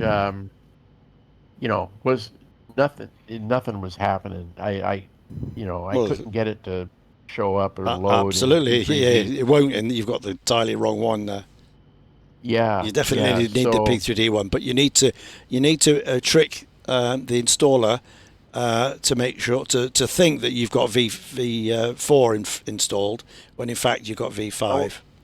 I have a piece of paper out and I have my pen out. Trick installer. All right, stand by. Okay, trick installer. All right. Trick. So what do you do to do that? Oh, here we go. Here we go. Right, you got to go to regedit.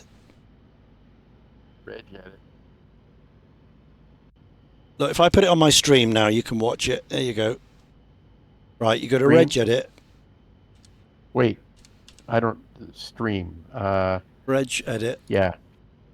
Okay, I'm going to Reg Edit. I don't see your stream. Oh, it's best if you've... So now I got to ask you another. How do I get to your stream? Ian, Twitch. Twitch.tv, 101. Ian Fisher 101. Let me put the link in the thing for you. Okay. In That's the, nice. Thank you. Alt tab. So you go Alt Enter here. Get this thing. Okay. In the Alt Misfits flight thing. There you go. Yeah. Where it you is. put the pictures. So you just click on that. Clicked on that.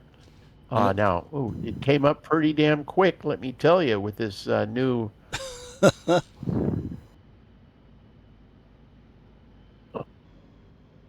Hear everything twice. Okay.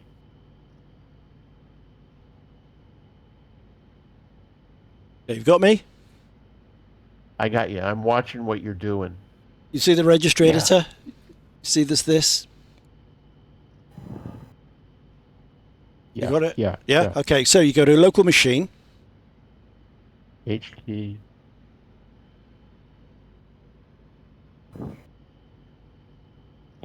All right, I got that. You go to software. Hold on. Software.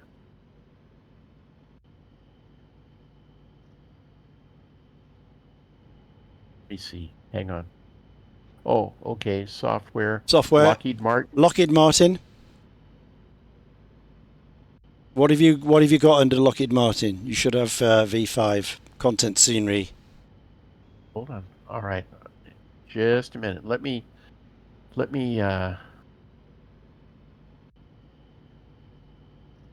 Paul. Just go away. And I'll go Reg Edit. Do I run this in administer or anything or what? No, just open it. Administrator? No, you don't. It's just a. All right, It's all just right, a. I got it yeah. open. All right. Okay, hold on.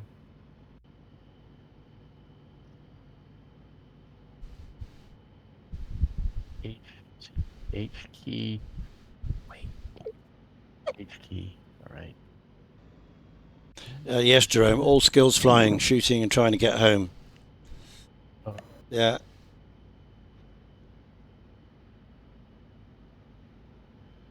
Yeah. The early ones, 1914, 15, were you had a bloke in the back with a rifle who did the shooting. HP local machine software. All right.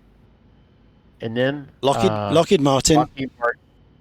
No, And I got P3Dv5, P3Dv content, P3Dv5 scenery. Okay, so what you need to do is you need to get one for V4, basically. So that's what you need. If you see the screen now, that's what you need on the screen. So I would copy V5, make a copy of that. Hang on. I'm trying to figure out how to quiet down this in the background thing. Quiet down. What? Because it's a commercial. Oh, on the ad. Oh, wait for the ads to go. Yeah. Wait for the ads to go.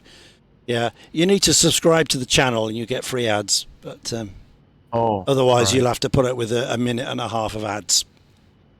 They'll go away after a minute and a half. I went into volume mixer and I turned it down. I can hear you. Good. But I don't hear that. All right. Let's see. Wait for the pictures to come back. Wait for it to come back. All right. Okay. And now I'm sitting here with Lockheed Martin, and I got 3 of these V5 things. Okay. Yeah.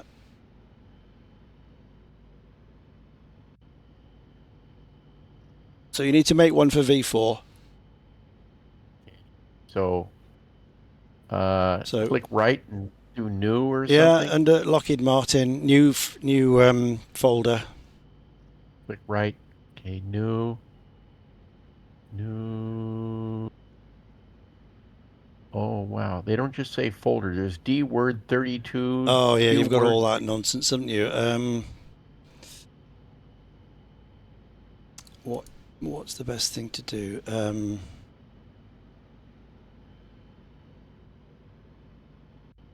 I can't remember. This so long ago. This. Oh, man. You can either copy 5 and then paste it in and then change it to 4. So do I need to copy all 3 or just No, one no, of just them? the one. Just the one. Just the prepared V5. Copy key name? I don't know, mate.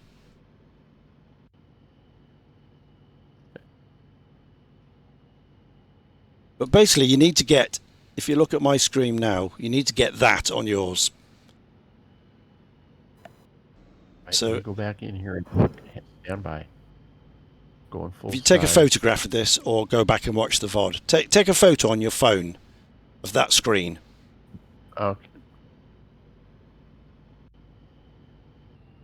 P3. Oh, I see. You just got. So V4. Oh. And then you should Yeah, have V4. 1, 2, 3, 4, 5 lines here.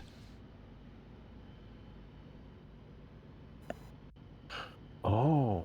Yeah. So if I just make a folder, it won't have all that. No.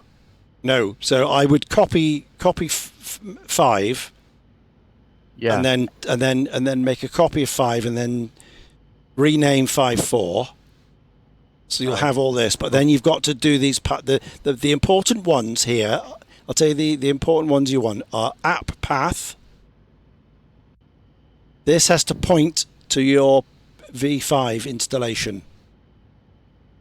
So wherever you've got it located, mine is in F, Program Files, Lockheed Martin Prepared V5. So wherever your executable is, wherever your P3D is installed, that's the path you need in there. Oh, okay. So yeah. So it's all right. app path. Why does that one say V6? Because I'm pointing my my V4s into V6 because I was doing some installing the other day of a V4 product into V6. But you can do it for V5. Yeah. So change this to V5. Yeah. So you need app path, F or wherever your P3D is, C, whatever drive it's on. Yeah, I'm copying that down. App path to or from V5 to V4. Okay. And then the other one is setup path. Same thing. Because sometimes some installers read app path, some read setup path, but it's the same thing, exactly the same thing. So it will be C or F or E, whatever it is. Yeah. Lockheed Martin Prepared V5. I've got there's this app or program or something that I downloaded specifically for the process of making the changes in one of these little things in here to the registry for what was that, the fellow that has all that info on how to make your how to avoid getting that DXGI thing. Oh, right, yeah. There are scripts and things you can do, but this is manually. This Yeah, but anyway, it will facilitate copying this V5 and changing it to the V4 thing, I think. Okay, well, whatever you want to do, but this is what you need to get out with. Then the second one, the third most important one, is the installed one.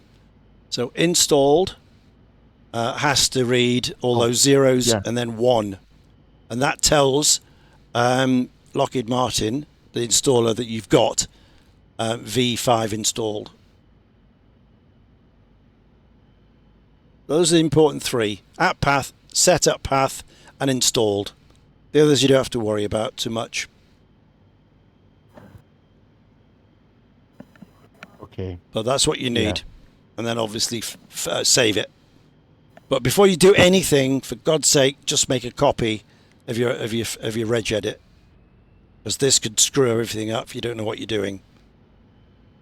It's usually that's why it's usually hidden. You can't usually get to this, but it's quite easy to do, as you see. So when you say, right, I've got V4, when the installer comes up and it gives you the option of FSX or prepared V4, you say V4 please, and then it opens and it looks for V4 and it sees this in app path. You've got V4. It says yep, and then the path to it is F program files Lockheed Martin prepared V5. So it pops it into V5, but thinking that you've got V4. That's how you trick it. All right. Now, speaking of tricking, what is the preferred method for saving this? Is it file export or what? No, file. Right. And then you just close it, because when you make it, when you make the changes, it does auto. Oh yeah, auto but saves. I mean the backup. You know, making a back export, file export, file export. Okay, and then put it into documents. And then wherever you want. Stick it on a flash drive. Put it on your phone, anywhere away from the computer. Right on. Yeah. All right. See here. Okay. I'll do that now. Whoop. Yeah. Yeah, but watch that. Watch that. Sorry, I'm on the wrong screen. Watch that video from Adam. He'll have that information. Okay. He'll have that. Okay. There may be a script that you can run that does it automatically. He may have a file that you can run. Say, just run this, and it'll do that for you. If you're not happy to go into the reg editor. Wow. But that's what you do basically. And when you've finished, put it back to point to V4.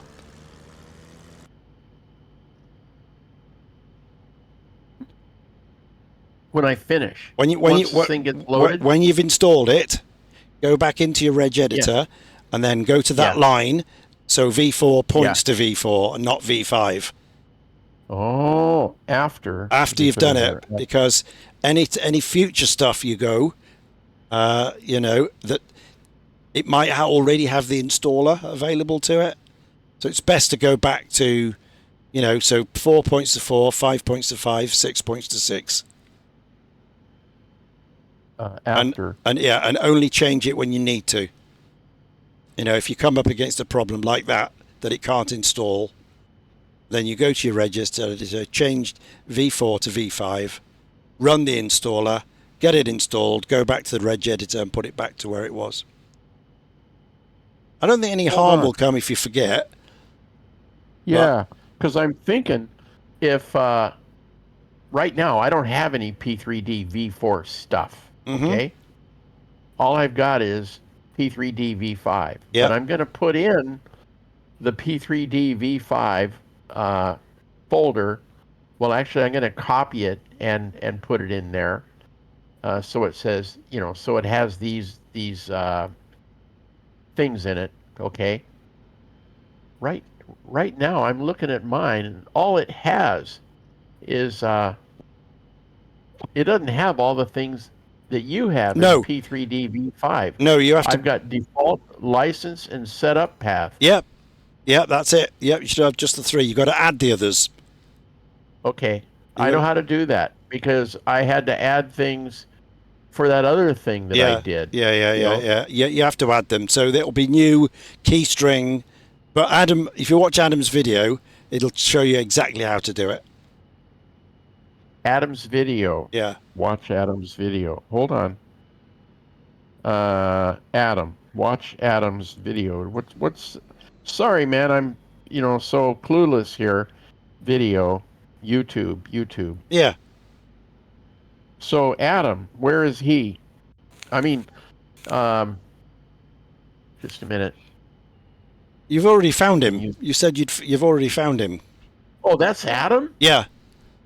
Oh, okay. Adam Pestridge. All right. He's brilliant okay. at that sort of thing. He knows his stuff. That's good. So he'll have a video about how to do it. All right. Okay. Wow.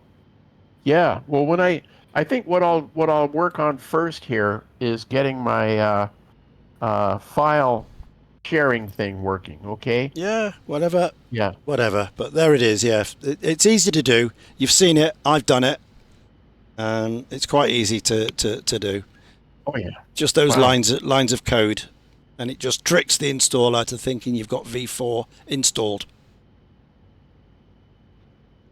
when you haven't, and that's all there is. So Okay.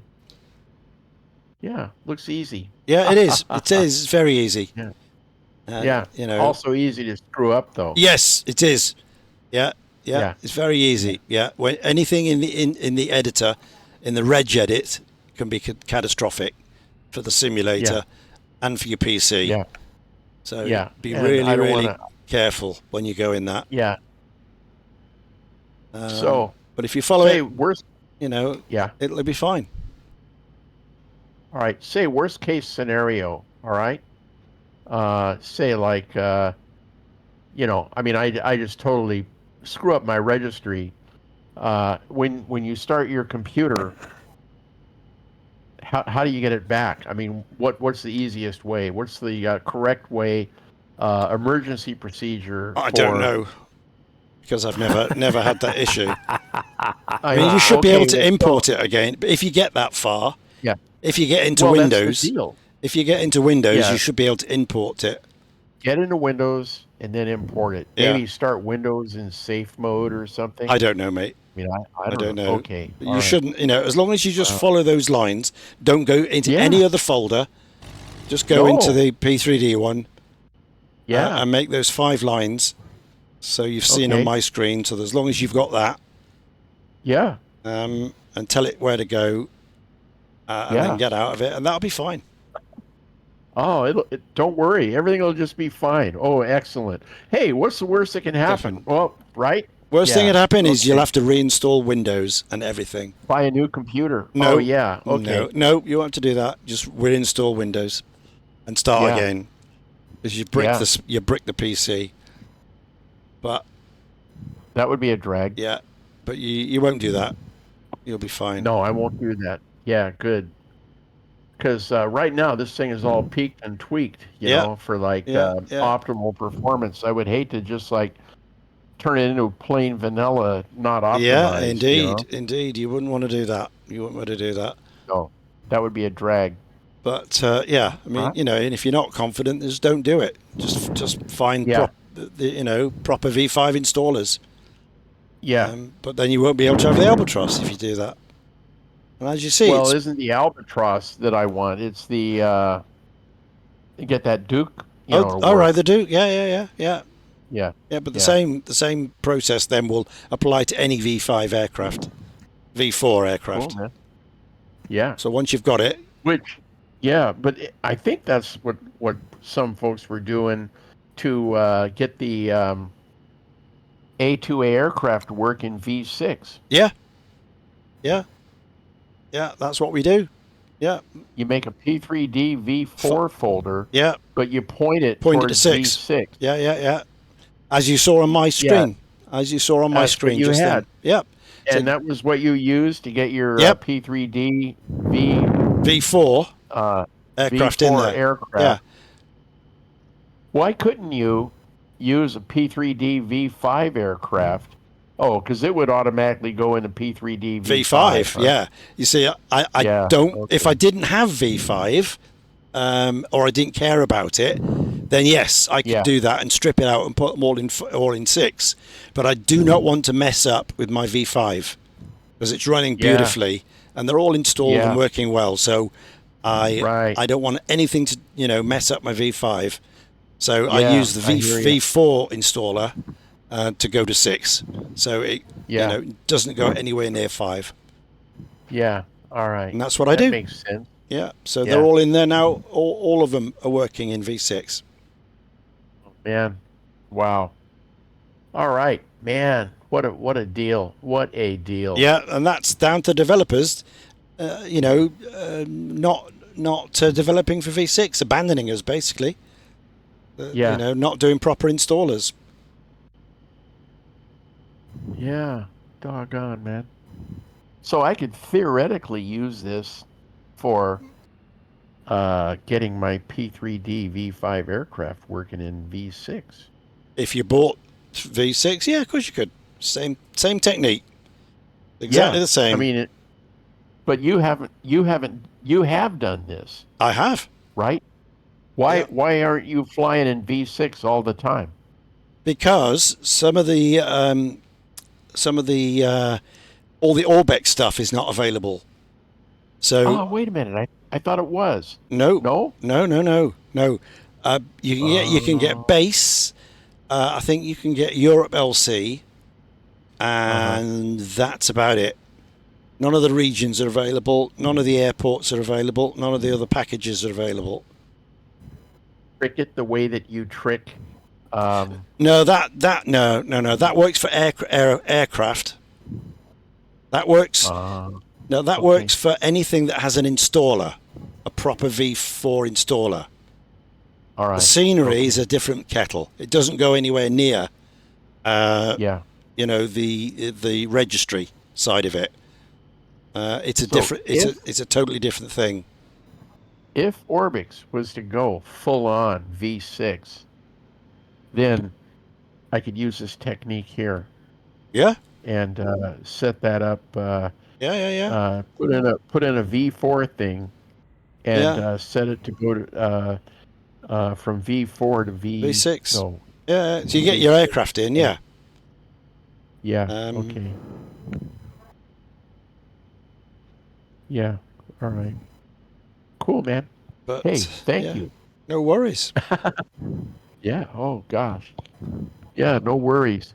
No worries. I think what I'll do, I'm kind of fried from working on the computer and not from flying, but I think I think I will actually go out and mow the lawn. Well, yeah. I'm going to have a beer and grab some supper and go to bed and try and sleep in this heat, but it's too hot. Even with all the windows open and everything, it's just too warm. Well, you know what? I mean, if it's cooler in the house than it is outside, opening the windows, all that does is it makes the house inside hotter. Yeah, but at least it brings a bit of breeze in. Even if it's warm, it just feels kind of different than just no air moving at all. I'd rather have a little breeze going on. Yeah, right. Make sure you have screens so you don't get mosquitoes. Yeah. Yeah. Good stuff.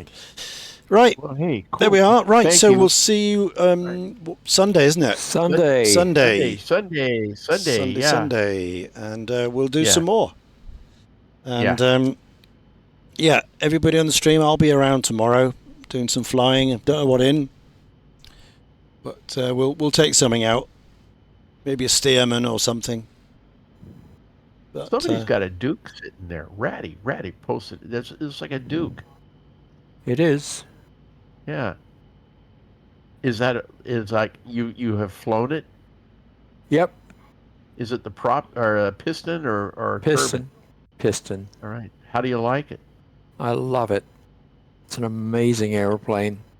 As I told Ian earlier, the only thing I don't like about it is where the engines are positioned makes it hard to look out and down. Okay. It's the only minor gripe I have. Otherwise, fantastic. It's fast. It's powerful. It's turbocharged and pressurized. Though I haven't explored the pressurized regime yet. Well, all right, very cool. And it's modeled to the same level as A2A, so that you've got 130 different failure points and wear and tear, and it notes how you fly it and so on. It's nice plane. Well, now I'm a little bit psyched for it. Okay. Well, yeah, but you have to have. I don't think the P3D version has all that detail. This is MSFS, Oh, so MSFS. All right, all right. yeah, Okay. it's Well, still a very cool airplane, though. okay. Well, I remember there was this guy that used to post on YouTube. He hasn't put anything up for years, but he was he was in the A2A aircraft most a lot, but he also flew the Duke on several of his sort of demo flight things that he did. Uh-huh. What was the guy's? It was some sort of I can't remember his deal, but it was two words, and one was like crazy, but anyway, he flew the Duke, and it didn't seem that bad. He wasn't, I don't think, complaining about it. Well, all right, guys, I'm going to head out and see what I can do, get into trouble or get out of trouble. Indeed. Okay. All right. We'll see you Take it easy. Sunday. Adios. See you Bye, Sunday, everybody. guys. Bye-bye. Cheers. Okay, so we're off the Discord, so let's get off the network. Boom. Off the network. That's it. So it's just us left. Yep, they've all gone. Right. So I'm going to send you, there's nobody else on, I know. Sticky's asleep. Jet Pilot Oz is asleep. There's only two-tone, and he's in a P38 Lightning, so I'm going to send you there. Let's send you there.